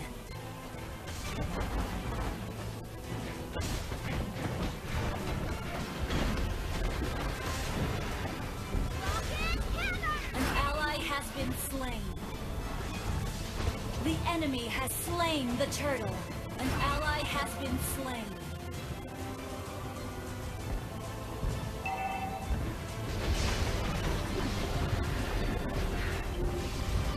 You have been slain.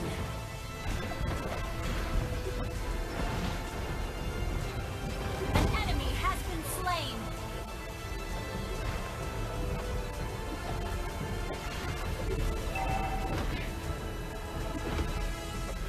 You have slain an enemy.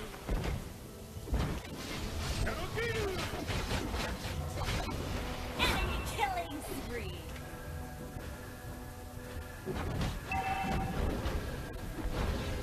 Killing spree.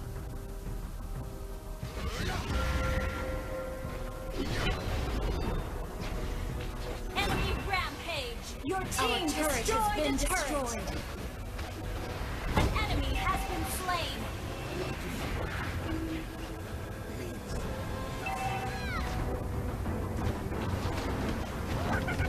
Enemy killing spree.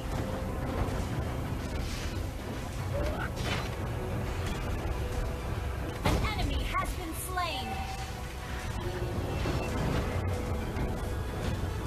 Enemy unstoppable.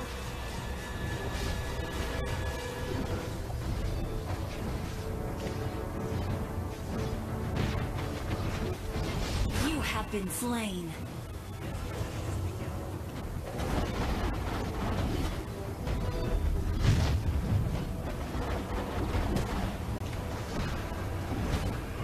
Enemy rampage. The enemy has slain Lord. Shut down.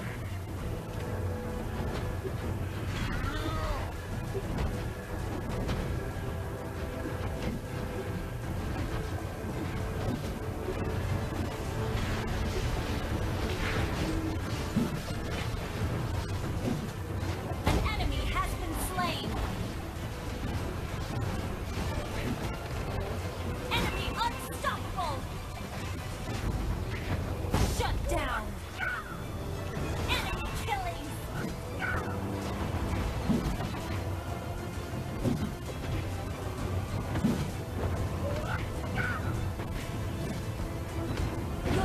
destroyed a turret.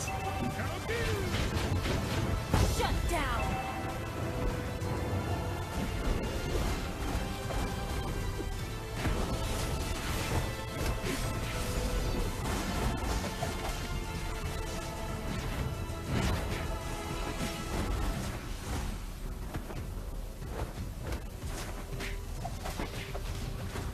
First blood. An enemy has been slain. An enemy has been slain.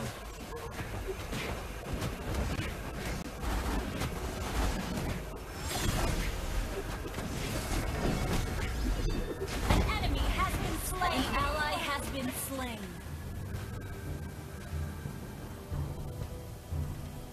An enemy has been slain.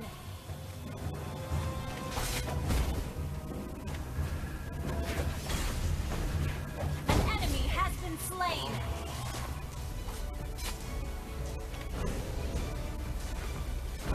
Killing spree. Your team destroyed a turret. You have slain an enemy. Ally has been slain.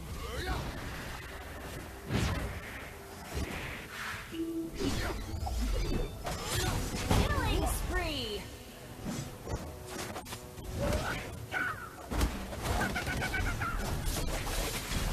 Mega kill.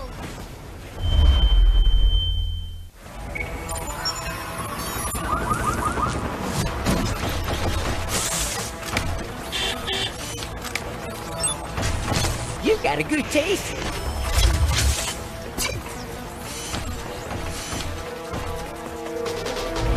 Where is life? Planetary movement. Stars. An ally has been slain. Where is life? There is movement. Where is life? There is space. I'm here, Picard. Where is life? Run! Run! Hey, I'm here, Picard.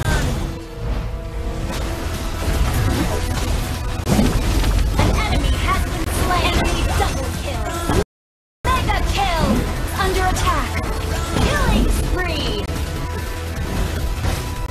An enemy has been slain. Double kill.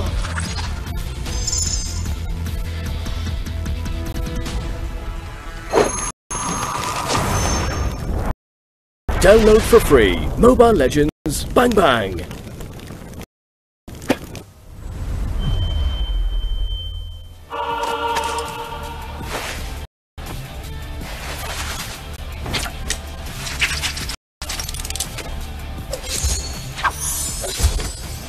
The perfect combination of might and magic.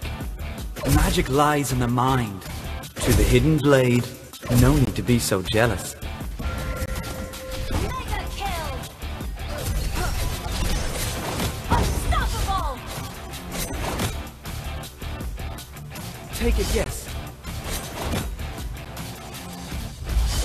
Take a guess. Just try to keep up with me. Magic lies in the mind, but my breath.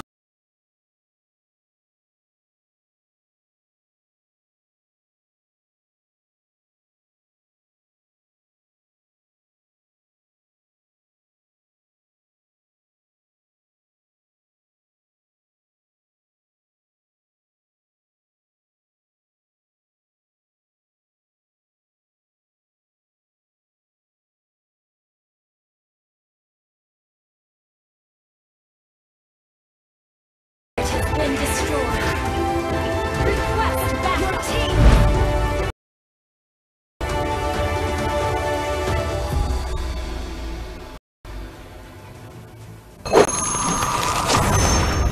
Download for free Mobile Legends Bang Bang.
Download for free. Mobile Legends Bang Bang.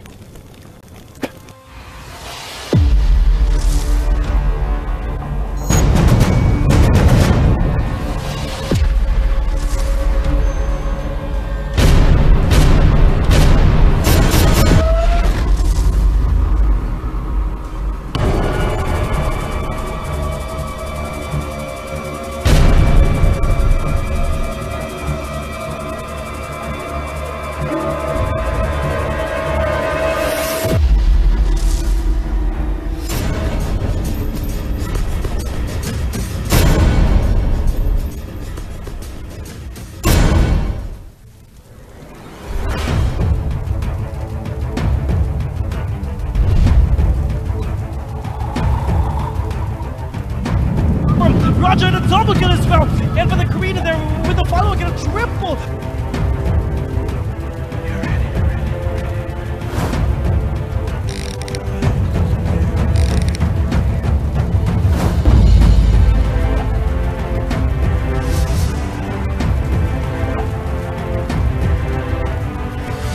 Welcome to Mobile Legends!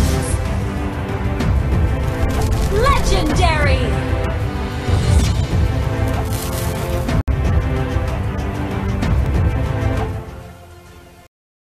Welcome back to the Mobile Legends Bang Bang Professional League MPL. My name is Wolf. I'm with Rockhart this time. How are you doing, man? I'm doing good, man. How are you? Doing really well. I think I saw interesting matches. I saw Ops Raven win 2-0. I mean, I think that was the first series where they get 2-0. We are going to watch Aether Main versus Digital Devils No Limit. And you know, these teams pretty much have secured already their berth in the playoffs. Exactly. And Avermain, of course, Coco, Rebo, Yuji, Pain, 666, and Yelly Hayes. 6-man roster right there for Avermain. And you have Digital Devils No Limit, one of the three teams for Digital Devils franchise: Chico, Neo, Jana, Yan Yen, and Peace. We were talking about them securing their berth to the playoffs, but I think this is still, there's still a lot of pressure for teams. Why? Because they will win 300 USD per match. That's still a lot. That's a lot of money for just playing a few games, 2 games of Mobile Legends. So these teams, they better be on top of their game still, because if you're not part of the top 8. You're still gonna go home with good stuff on your wallets. Just imagine Aethermain. They have like 13 wins. That will translate to $3,800. Exactly. US dollars, right? Oh my God, that's and a lot. That's a lot of cash. Just for you guys, right? We're gonna go for a drink afterwards. That's 150K if I'm not mistaken. Oh yeah, that's. Oh my goodness. That's for how many people? I wish I was playing this game. Yeah, a lot of money on the line here for even though you're not on for the running, you're still gonna play for a lot of moolah, and that's what we're here for. We're also here for the glory and for the story. Yeah. Hashtag be legendary, guys. When you share the stream, again, these are teams that are trying to make their stories. Some teams are actually making it, and some teams will just have to play hard and play for the glory of winning. Let's not sugarcoat it though, because Digital Devils No Limit, judging from their performance in their previous matches, this is near impossible to actually win over Aethermain. Right. Aethermain only dropped 1 game whole season, and that wasn't really, I would say Aethermain didn't show their 100% during that match versus Invictus Gods, probably because they were complacent maybe, or taking this for granted. But for Digital Devils No Limit, the only threat for them to not go to the playoffs is if Ops Raven gets to 6 points right now. And for that to happen for Digital Devs No Limit, I think that it's still very important to at least win a game versus Aethermain to, completely secure their position in the playoffs. So that's right. It's but very important. But of course, historically, it looks like a tall order, right? Exactly. The way that Avermain has been performing, dropping only 1 game. Again, that's not something to be taken lightly, especially since they're playing against really high-caliber teams. Exactly. For example, OBS and a lot of teams as well from Digital Devils. Yeah, Digital Devils Devils professionals. Even their sister team, I think they even win over Aether Valkyrie. I'm pretty sure. But the thing is, Aether Valkyrie is also pretty strong. They're top 3 as of this moment, I feel.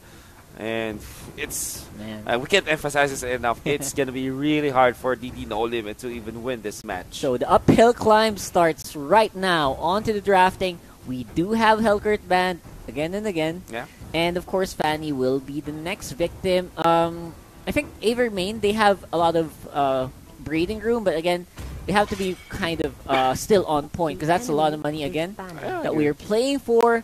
I expect a lot of kind of chill meta picks, a lot of comfort picks here for Aether Main. That's what they've been playing with for a lot. Yeah. And I don't expect them to change what's not broken. I agree. Don't fix what's not broken. We're talking about their comfort picks. I think these two are their absolute comfort picks, and not only that, they're most successful heroes to pick. I mean, if you give the Hellkurt to Aether Main, they almost instantly win again. I think so. And the show is not 100% sure win, but I think it's 90% sure win. I feel Exactly. with the show in the hands of Yeli Hayes. I think he's one of the most successful Cho players out there. The way he plays the hero is just beautiful to watch. It's like absolutely perfect ways of the drag. You almost see the way that you see other champions and heroes in a different game, like kicking back. Exactly. Kicking back someone into the back line. He does that perfectly all the time, and again, that's very scary. But Lancelot will be taken out of contention for No Limit, giving a lot of emphasis on that early game damage as well as Coco, of course. One of the top 3 are still on. We still have Martis open, not getting picked. And again, historically, throughout the week, Martis not being given much priority. That's really surprising to me. Like for the past 3 weeks, and even if you count the qualifiers that also ran for 3 weeks, so technically we have like 2 months already of game time. We have seen Martis always first pick, but exactly for some reason this specific week, Martis even snubbed by teams. Yeah, like not on the ban and not on the pick. It did happen.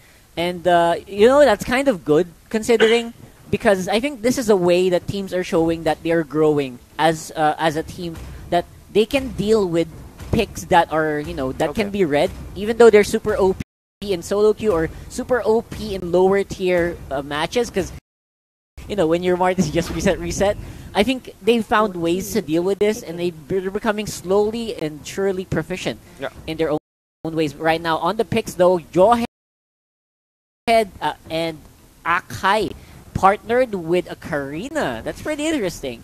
I've seen Karina today being successful once yesterday, I feel. If I recall almost correctly. yesterday, I think. Yeah. But today, it was a successful pick so far for Karina. And I like the idea of the Jawhead with the Akai. There's just way too much teamfight potential coming out from Aether Main. Yeah, great front line, man. Yeah. Close this out, I think they're going to go for either Cyclops or Hardy to kind of match the constant damage potential, especially in the presence of an Angela, for example, where a lot of shielding, a lot of sustain will come from that support hero. I think if you're Aether Main, you're going to have to find a constant damage dealer. That might come from the Hanabi. Look at that. Hanabi. Aether Main showing up on that pain, picking up as well as the Hanabi. Man, a lot of frontline, a great frontline. 2 assassins that can go in and out with the Karina and the Gushin and the front line, in the back line of Hanabi. That's great. A draft from Aether Main. Meanwhile, on the other side, DD No Limit, of course. Picking up Saber, Angela, Kagura. Grok is also a great front line, but will it be enough to stop the onslaught of the Gushin and the Karina? Yeah. That's a big question, though. And also, I think they kind of get the idea why Aether Main got the Hanabi. Because you will... It's the thing with the remaining picks for them. It's either the Cyclops, either the Harley, or something like, can dish out the damage from long distance. The thing with Hanabi is that it kind of deals physical damage instead of the magic damage output that can come out from the mages. And what's better is that Hanabi really scales well better as the game progresses. Exactly. The thing is, it's not as strong as Cyclops or Harley during the mid game and on the early game. But I think the idea for Aether Main is, try to let's draw this game out. We still have the Gusion, we still have the Karina. They can be the damage dealers that we need in the mid game. And come late game, it's gonna be on the Hanabi to finish the game out for them. It's gonna be really interesting, at least for me. I don't know about you, but let's see if that will be successful. Because yes, for the side of DD No Limit, they have the standard picks, and they can also win this game for sure. Actually, I actually totally agree with what you just said. Hanabi is a great backline, but it takes a while to ramp up. And I think if they do want to fight early game, there is a possibility of using the Gusion, of using the Karina as well. And again, Gusion and Karina, both magic damage focused. Hanabi is a great way to shake up and confuse the enemy. That's to true. make them switch to armor and magic resist. Right now, loading up into the game. Game 1 for DD No Limit and Aether Main. Looking like a slugfest, guys. And DD No Limit has a lot of room to cover, facing off against Aether Main, team that has been playing on the regular season with only one loss. Only one loss, like you mentioned. Another thing with Hanabi's, I think of the way that she isn't totally single target. She can split off her attack and hit multiple members. And if you are a team fighting team, and if you want to protect Hanabi, that's a great way. That's a great value for her. And the split attack, and that's gonna happen later though. But right now in the bottom lane, they are fighting off and squaring off against both Grok and that Kagura on the bottom. And the top lane. Oh, the jumping from Yelly Haze. Coco already dealing so much damage, even though it's still early. Then again, the members of DD No Limit, they do have the Lancelot and the Saber. I mean, between those two heroes, there's just way too much damage. I know what you mean. Like a lot of damage frontline burst on top, and a lot of survivability as well for that Lancelot. He can be the one to try to front it up and confuse enemies.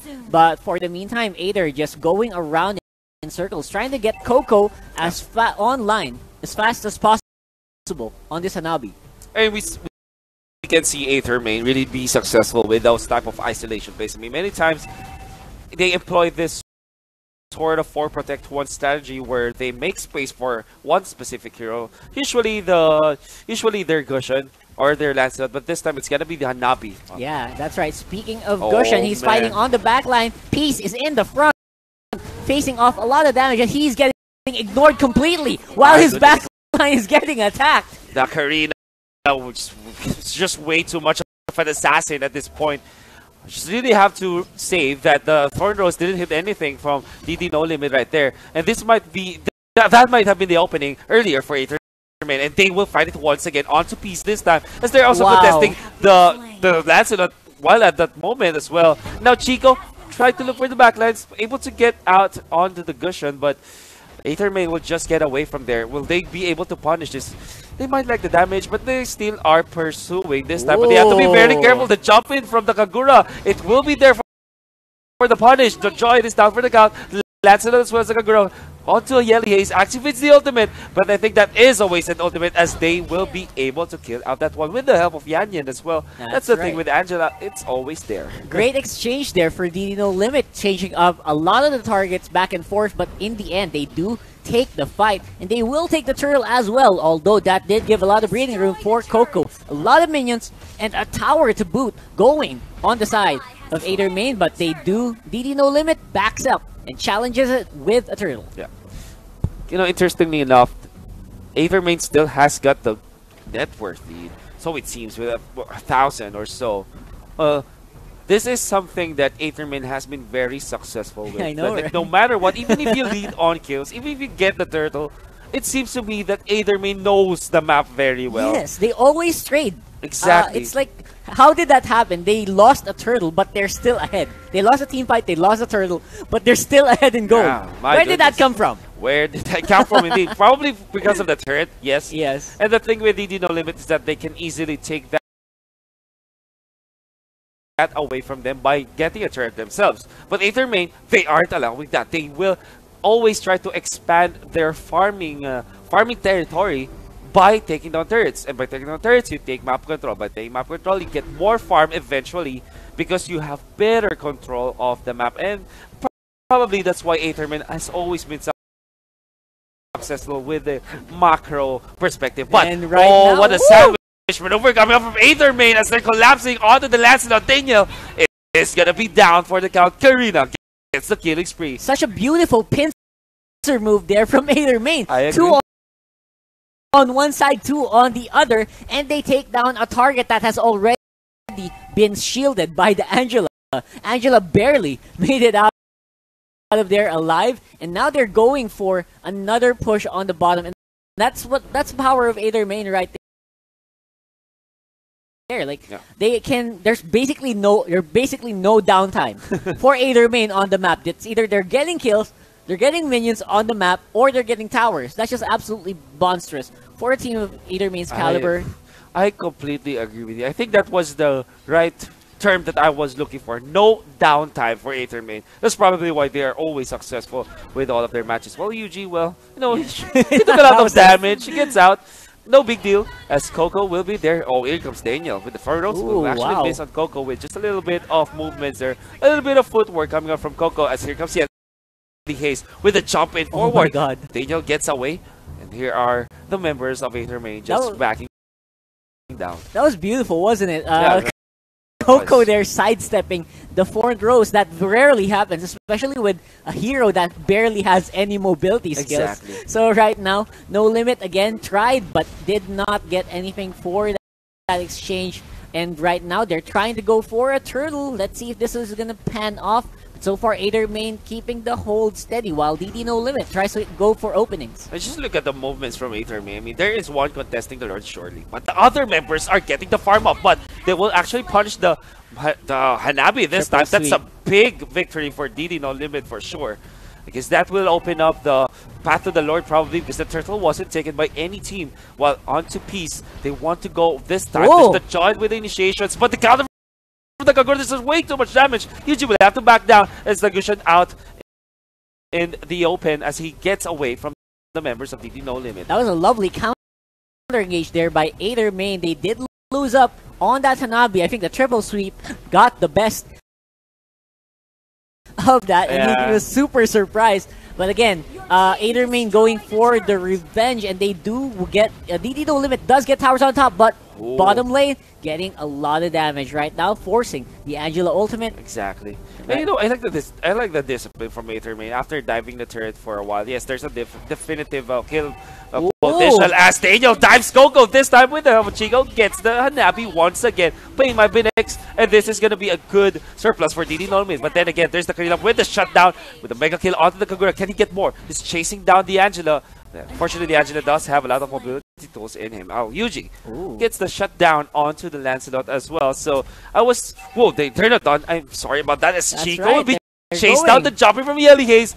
Do they have the damage? I think they do have it. And there's a double kill for the Gushan. There is, what we're saying earlier right now, no uptime is starting to be true for Aetherman. They did lose up again on the bottom lane, but they do take it up on the top lane. That's always the same story over and over again, man. I was really surprised, DD No Limit really had the victory for a while. I mean, I was ready to eat my words, but right there, Aetherman answers with something, especially right there. Look at that. Oh no, Peace! By being a very bad spot right now, sandwiched by Aetherman. They have the damage on Lord, who was slain by the Gushan. Thurdos is dealing so much damage. Yes, is this gonna be enough though? Angela was the kill though. Hanabi will be traded out. Jana will be there for the closeout as he jumps in forward for Yelly Haze. This is a tanky target, not an easy target to take down. It jumps away, and it seems to me that Aetherman, they'll be happy with a 2-for-2 trade-off. That's right, 2-for-2 trade, and also a Lord. They do get a lot of macro advantages as well. Creep waves on the top and the bottom are steadily pushing pretty even, and right now the mid lane is where the focus should be. Right now, Pain looking like he's looking for a target, will not find anything in. I think this Lord is gonna go to waste because they did lose. Aetherman did lose a lot of their damage dealers in the process of taking this Lord. The tanks did do a great job in securing that area, but again, small victories are gonna have to accumulate in the bigger ones. As DD No Limit looking like a better contest right now. They're giving up. They're actually putting up a lot of pressure as well. But will this be met by Aether Main? They're going for it. They're going for it. Yeliace is here. They do have pain as well. As they take out the Gura just like that. Vision is actually in here as well.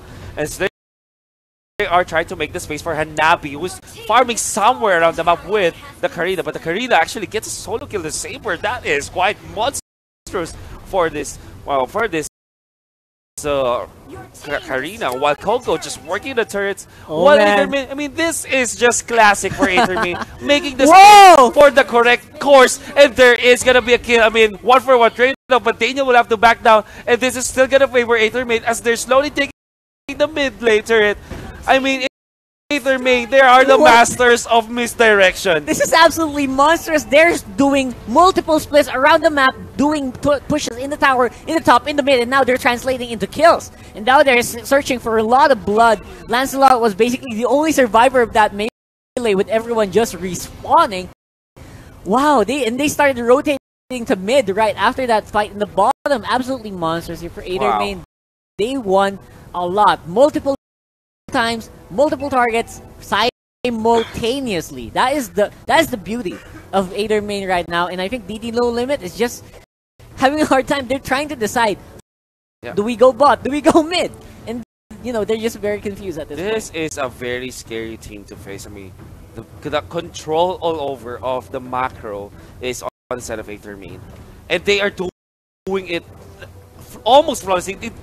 They're making it look easy. It is. They're making it look easy. If you look at this lineup, it doesn't seem easy to pull off with, you know, babysitting a Hanabi, but they're going around the map like, you know, they're in a steady flow, like in a river. And right now, they're going for it. I think Pain is getting a call to go, and it's not working out so far for his HP bars.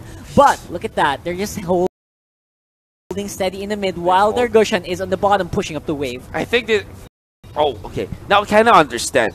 Because the way that Aethermain did not commit, it kind of gives a signal that Aethermain don't want to complete the team fight because the waves aren't pushed in just yet. But right now, since the waves are pushed in, they will go and try to get a pick of this time. Yeliace taking so much damage. Rebo is here as well as Yuji. They aren't finding the openings just yet. While up top, there is the Joy applying the pressure onto Peace, making sure that this tank will not participate in the bottom team fight. While on the mid, also the Karina and the Akai, that's ushering the creep wave, the minion wave towards the mid. And I think that they're also waiting for the Lord this time. Yeah, even though we're at 11 minutes, DD No Limit being forced to just stay on their towers and on their bases just because of how fast Aethermain is rotating around the map. And looks like they're having a harder time finding an opening, looking for an opening in Aethermain's composition. I mean, they know they're split up. They can see it on the map, but you know, they're having a hard time making the final decision on who to kill. I think I agree with you. That one now, Yeliace actually commits the ultimate onto Yanyan, but Yanyan gets out. Daniel will just finish up the minion wave with his Thorn Rose. But I think Aethermain, they just wanted to secure this particular objective, which is the Lord this time. Coco trying to, you know, micro out the Lord that time with a long-range attack. Trying to solo it, because no, he gets out of the Karina. I think it will be secure, but Gushan. Can he get out? That is a triple sweep, but of course the shutdown coming out from that Lancelot. While Aethermain, they will try to converge. The deed has been done. The Lord already taken out, double kill though for the Lancelot as he's still trying to take more. Yeliace, no more ultimate for himself. Coco and Pain will have to get away. Nice toss back coming out from the Jawhead as they're trying to go for the retreat. Coco receives so much damage. Oh my god! Can he get out? He will not get out. Mega kill for the Lancelot. This has been huge, but there's the shutdown as the Jawhead will take him down. And Pain, the only remaining team member for Aethermain, does have the immortality for once. But of course, he will be down for the second time. That is more than a big victory already for DD No Limit. That's DD No Limit fighting back against the onslaught that Aethermain is providing. Making sure that they can take the right targets, and they do it successfully. Then I think the Angela split was actually very, very crucial. If the Angela didn't split to the bottom, that would have been a sure push. I think that was something something that Ader main was banking on. Yeah. They wanted to make sure that they could push on the bottom while they fought on the top, and they just made a misstep. This is DD No Limit taking initiative to take the fights on the top lane while Ader main was not in a right position. I like it a lot. It was marvelous how they were able to do it. I mean, I think Lancelot knew that there's a little bit of opening that he does have onto the Gushon that he can be able to take it out. And also, you're going to have to commend the positioning coming in from the Saber, able to land the triple sweep onto that Gushon. Exactly. And of course, with the amount of farm that the Lancelot already racked up this time, it was enough to take down that Gushon, even through his mobility. Oh, they're still going for it. They will go for it, but there is the triple sweep once again to control Yelly Haze this time, but they will have to back that as the brunt force of Aether Main is already in here. Lancelot actually diving in forward, not gonna deal so much damage with the Thorn Rose, but Peace, oh no! You're supposed to be attacked, but you're receiving so much damage. Fortunately, he survives, and he will get to the safety of his base to regen up, and Aether Main will not get something out of that aggression. That's right. A lot of pressure, though. I think the tanks of Aether Main are having a hard time keeping up as well. The tanks in this game are just being punished constantly because of the pressure that both these teams have accrued. I mean, both teams basically almost at the 40k mark. Of course, Aether Main still in the gold lead. A lot of immortalities are also in play as we speak, but I think the tanks will have a harder time, especially Yelly Haze on this Akai and Pain, doing a lot more damage than tanking, actually. I mean, a lot of their builds are more focused, I think, on the damage side of things. And right now, this actually translates into more power into taking splits, but not really that much in a 5v5 team fight. We'll have to see how fast can DD No Limit whittle down the front line, which is, again, we have two front lines for Aether Main, right? Yeah. And just one basic front line for DD No Limit. They're going to have to rely a lot on the Grok wall, a perfectly timed Grok wall, to stop a lot of the pressure. Meanwhile, we're just waiting on the side lanes, and I think again this is gonna rely a lot on Peace, on this Grok, on where the plays are gonna happen. You're gonna have to, I don't know, maybe the term is commend DD No Limit. I mean, they're really making it. You're really making Aether Main work for this. Yeah, they are. They are. I mean, we expected this to be another one-sided victory for Aether Main, but seems to be that DD No Limit proves us wrong. Pain, can he get out? There's the triple sweep onto him. It's very tanky as of this moment, but there's just way too much damage that can come out from DD No Limit, and they will kill him for the second time around, and they will slay down the Giant. But are you really sure if Aether Main really wants to fight on this one? They have Yelly Haze for the initiations, but the Angela will really help Daniel this time. There's the ultimate. Chico lockdown, double kill already from the Gushon. Just like that, there's just way too much burst, and just like that, it's 3 down on the side of DD No Limit. So fast. So very quickly. They might have overused their resources on the Jawhead kill that they didn't have enough for the upcoming fight. Exactly. I mean, the Jawhead kill was absolutely crucial in that they took a lot of damage, a lot of ultimates being used just to destroy that guy who had immortality, and right now they're going in the mid lane. They're forcing up and splitting up the Lancelot and the Angela. Angela got picked off so easily. Oh no. Next is this one. Not long for this world. Coco, can he get this kill? No, he doesn't really care at all. It's gonna be the Karina to secure it. The tier 3 turret bottom taken out. Double kill already for this Karina, and this might be over pretty soon. Only the Grok to defend the base, but it's not gonna matter. Well, you know, the Hanabi didn't get any kill out of that, but it feels like Aether Main. Overall, the team plays, the masterful control of the map, it's just getting them victories over and over and again. That's right. Undoubted MVP there is, of course, the Karina, making sure that he stayed relevant. This Karina is actually very relevant in the early game, in the mid game, not so much in the late game, but he still managed to do so, and that's exactly very commendable for Rebo here. And of course, the rest of the team, Coco, making sure the split push is proper, making sure the positioning is right, just right to survive and to deal damage in the back line. And you just have to give it to Aether Main, going around the map so well. It's so beautiful to watch their flow, isn't it? It is beautiful. I mean, if you're looking for a good strategy to take on the game on how to win, the professional matches, it's gonna be one of the tapes that you have to watch. Yes, for absolutely. Sure. The games of Aethermain, though, they're up 14 points. Now, let's talk about Digital Devils No Limit. What could be their adjustments next to the upcoming game? Because I think that they have to ride the momentum of what they did in the first game, because they look really well, to be honest. Yeah, to be honest, the first game it was basically steady until like the 20 minute mark. Okay. It was basically back and forth, with Aethermain just winning by small increments. I mean, Aethermain wasn't winning by landslides at all.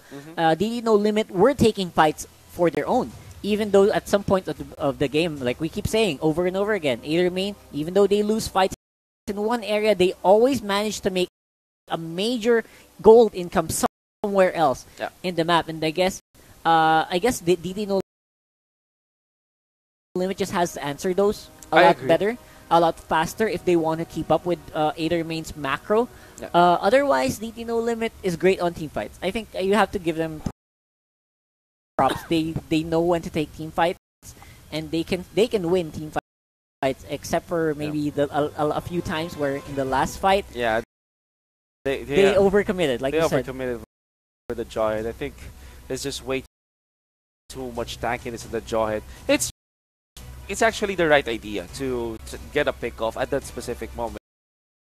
Unfortunately, it was just Aethermain knowing their advantages. I mean, because the thing with Aethermain, they're quick to punish. That's also a trait of a successful team.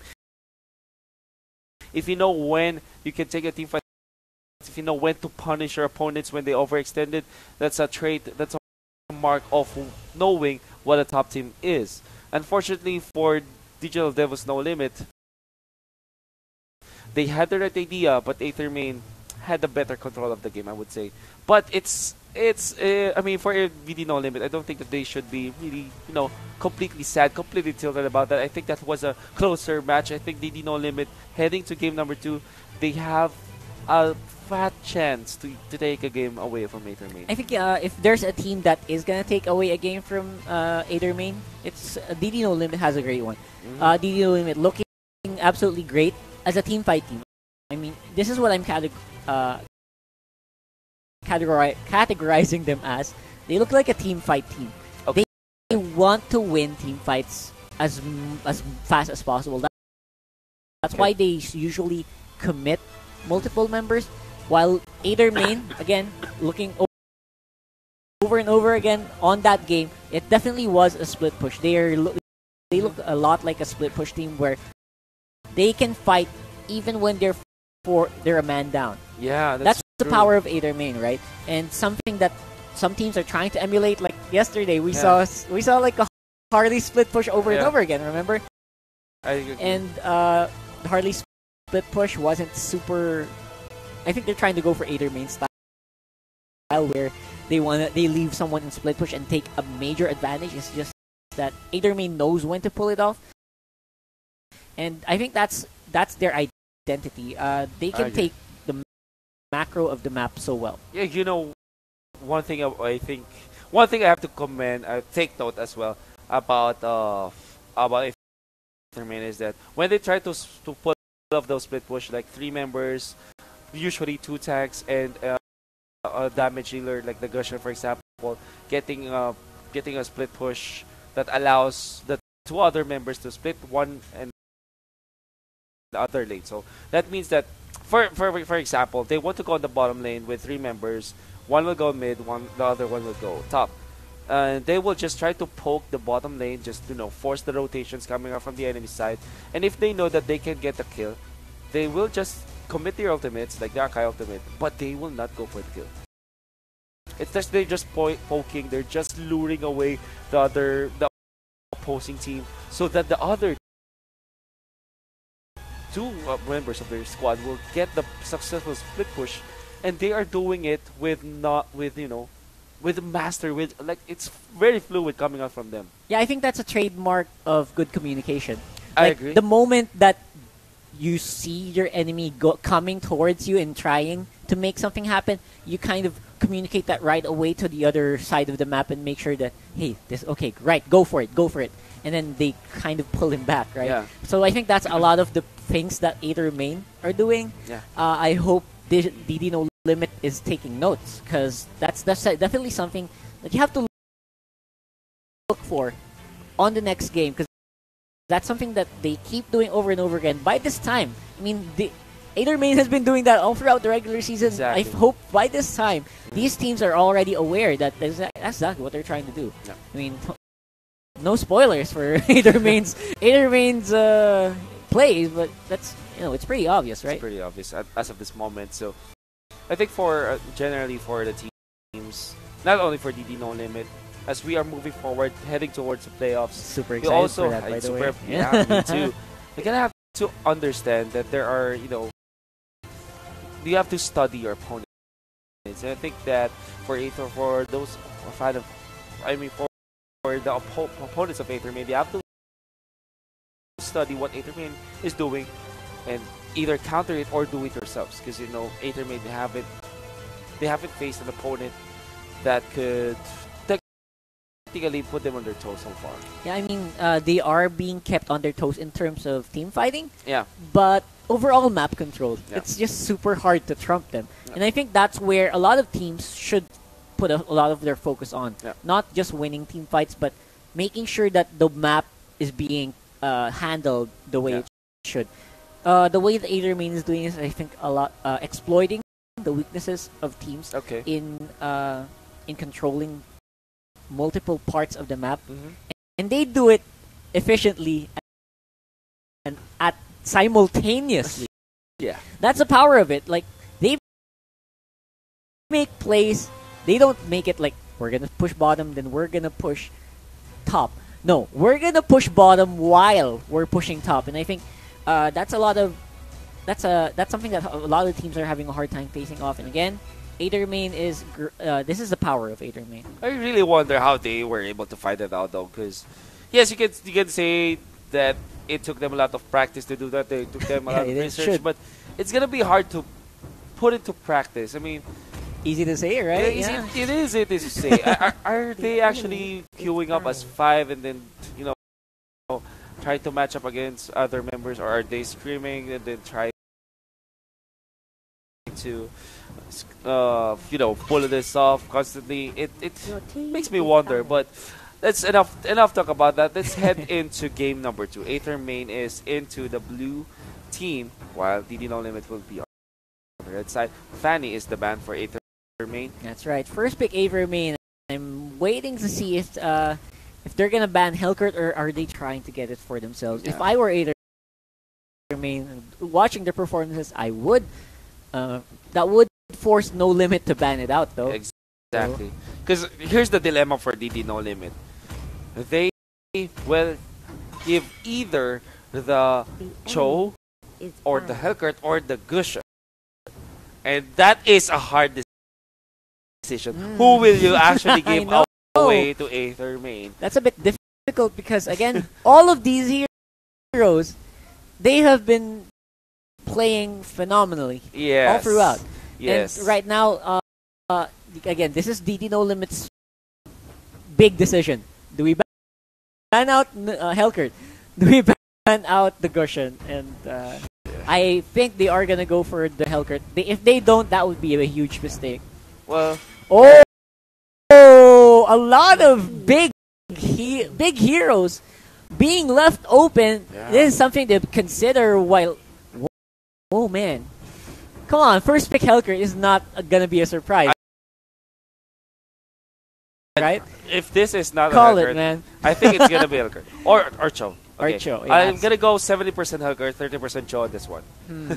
Actually, I absolutely agree. Like the way oh, there you go, Hellcurt. Your 70% is absolutely paying off right now. Yes. Obs Gaming absolutely. Obs Gaming right here on the studio. Hi guys. Hello.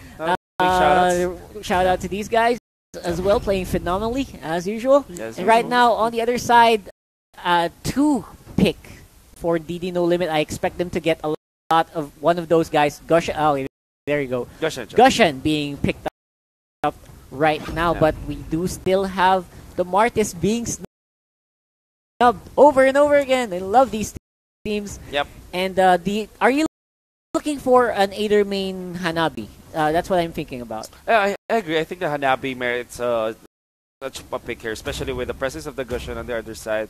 And you're gonna have to match the crowd, the single target control that can come out of the Cho. But I think the priority is the Joy or the Lolita. They will go for the Lolita this time. Harley is gonna be their choice. Well, to be fair, I kind of like the Cyclops more this match. I mean, Harley surely can dish out so much damage and does have the hat trick, but for the Cyclops, you have that star power lockdown that can control for sure the Gushin. But you know, I think that they will try to just go for the standard picks like the Harley, because I think that Harley is more successful than Cyclops in a big margin, I would say. Actually, yeah, I guess this is either trying to make their own plan instead of counter playing, which is kind of I guess it's a sign of a confident team. Like, if you're not gonna counter what they have to offer on the other side, you're gonna try to make your own. But right now, lockdown is the name of the game. For DD No Limit, they want to focus a lot of the control over to Helkert. Yeah. They're playing very scared. The way I'm seeing, looking at their lineup right now, I mean, they want to. If they pick a Cyclops at the end of that, I will laugh. I will laugh. Yeah. I will laugh a lot. But right now, DD No Limit looking like there might lack a bit of damage in the end. Some long range damage is going to be needed, but they will settle for lockdown and tanking by the high loss.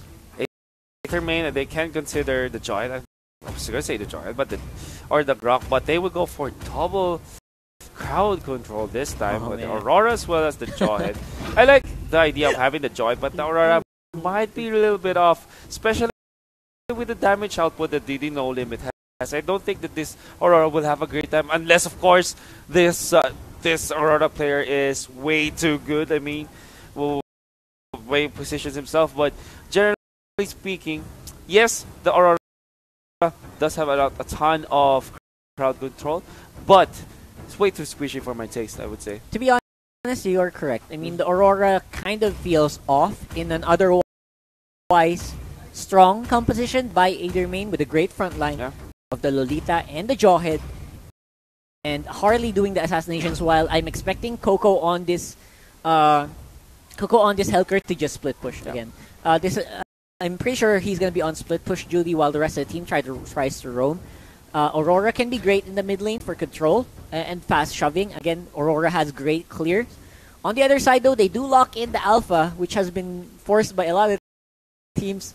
But like you mentioned in the previous game, low win rate comparatively. Let's see if it will pay off this time. Well, it does have the advantage of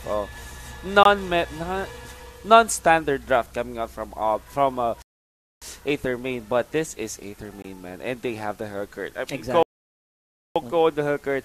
How many times we voted for the MVP on that guy because he is just way too good with the hero, not only in the qualifiers but also in the regular season. This is really scary for DD No Limit, but for me, I'm gonna enjoy this show, man. I have absolutely agreed to that 100%. The way that we see Helkert games fighting 1v3 sometimes when you get really ramped up, it just gives a warm feeling to my heart. Yes. Now, right now, DD No Limit again, maybe they kind of read into this. They kind of looked at the control, and they did give Helkert out. They had the chance to ban it out. They didn't. So I'm pretty sure they expected this. That's why they started on the lockdown composition with with a Cho, with a Saber, triple sweep, Way of the Dragon. If this Helkert can make it through all of that CC, that will be the sign of victory for Aether main. I agree. I think that for the better part of the draft, DD No Limit does have a good control of the Helkert. Courtesy of what you just said. Let's see if that will be enough.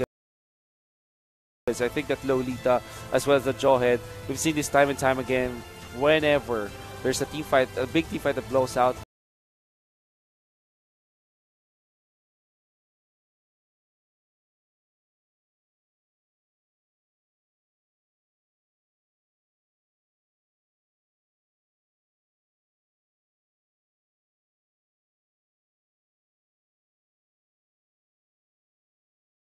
Alpha is not the greatest hero. Coco, man, again, Coco. 1 versus 3. I mean, how many times will he do this? He might be punished though, as he's trying to win. No. I think Coco says, no, I do this all day. Yeah. I can do this all day. Later. We will fight again later. And they all back off. And Coco, again, with the flashy Hellcurt plays, he's going to do this all day for sure, like you said. While on the top lane, though, Pain did take another tower. Again, tipping the scales in their favor by quite a little bit. No Limit does have a lot of power in their basket with Daniel on discussion, but again, we'll have to see if this can be applied. Because that's the question, right? That is a big question indeed. Well, it's going to depend on execution once again. But I just really like what they predicted 1 versus 3. But then again, Chico want to go for Pain. Pain, not an easy target. Oh, man. But onto the back side, it's the Hardy to take the kill.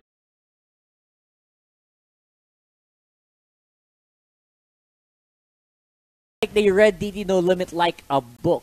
Going through the top lane as well, they did split. They are doing a good split right now. No Man Force being dropped. Lita with the ultimate connecting onto Yan, but Yuji will actually have to back down for a little bit. Who will close out Yan? It seems like he will survive.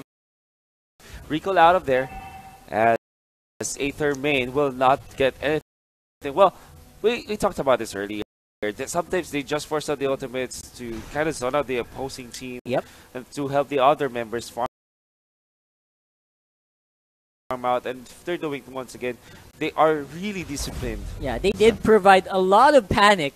Yeah. Once that No Man Force, they saw the No Man Force drop down on the side. They did panic a lot, and that kind of bought Jawhead a lot of farming time and Coco on a lot of farming time on the bot and the top. Meanwhile, they are still holding mid steady with Yeli Hayes engaging again and again on the mid lane, making sure he gets a lot of the attention. But right now, this looks like No Limit. They found the target. Nice target, Yuji. That is going to be a kill. 3-man ultimate right there coming up from the Lolita. While Coco working on Janna. Janna gets out as Coco will not overly commit. Yeti Hayes though. There's so much flag coming out from DD No Limit. I don't think that they can close this one out unless they dive really deeply. And I think they will. Oh no, they have baited. They have been baited. And here goes Coco with the silence. Close. Unfortunately missing out that one. But okay, they do know that Aurora will be there to get the close off. And indeed it will. Going for it! Go ahead! Backwards with it! Oh, kill! My goodness! Yan might be next. There's the silence, but the knockup was already right there, coming out from the Cho. And I think it's Aether main backing down, and my goodness. Just when we thought they were gonna start backing off, Jawhead goes in for the hero play. Double kill on the back, and we didn't even expect that coming. And Hellcurt ultimate procs, and everything goes to shambles. My goodness. I mean, come on, man. You didn't even finish your sentence, and the guy was already dead. That's how powerful this Hellcurt is. Yep. If you're DD No Limit, I'm pretty sure you're gonna have nightmares after letting the Hellcurt through. This is a scary lineup here for Aether main, and DD No Limit trying to make something out of it. Well, wild charge by Pain. Procs into it, and Deadly Magic. Will it be enough to kill Cho? No, it will not. Those shields from Cho can hold him steady, but this will open up the map for Aether main to take a Lord. Will they go for it? I think they will. I think they're just giving Cho, they're gonna use this time to give the Hellcurt some farming zones as well. Yeah. So great multitasking by Aether main, and this is DD No Limit looking for an answer to Aether main as well. And so, let's see if Peace will actually get something out of this, because it seems it's not gonna be very easy. Goes pathway, but he was tossed back, and there's the ultimate from the Lolita hitting onto it. Whoa! Pain is low, but it doesn't matter. They were able to take out the Hell Curve though from the other side of the map. But already one down. That's the Cho down for the count. Double kill for the Hardy though. As they take out the Hylo somewhere out there. Can they get more triple kill for the kill? Come on. For the Hardy, just like that. They might have taken the Hell Curve, but they lost 3 in the interim. And DD No Limit, how can they defend? Well, fortunately for them, the respawn time is not that long. That's right. Right now, DD No Limit will have some form of answer here in terms of defense. They will not fall right away, but this is Aether main, providing a lot of pressure, and now they're doing cross-map plays again with 3 members in the mid lane. Let's see. They will go for a fight. Coco is quite near. Does have the ultimate this time. The Ghost Pathway already forced out by the Hylos. Yan though. Very low. The Lord will be here. In comes Daniel as well. Just too low. Just push damage. Here comes the Lolita. Oh! The jumping from Yelly Haze. It's not gonna be enough. They are far too forward. They put up the shield. The triple sweep will be there, but Yelly Haze still stands strong. Mega kill for the Hardy as he snipes out where the Alpha is. The ultimate from the Hellcurt will be activated. Silence on the Yanin as well as the toss back from the Giant. And there's the killing spree onto that Giant up top. They have to answer this push. It's one of the best compositions I've seen Aether main perform on, making perfect plays around the map. Multiple tower pushes also incoming while they're providing a lot of pressure on the front line, with Pain doing all the zoning that he can, with Coco just farming very easily, and he goes for it. He goes for it. Pain is actually in here. That's the toss back once again. My goodness. This guy gonna have to really give it to him, and there you go. The standoff, the fire. What the Aether main special, I would say. Oh man, there you go.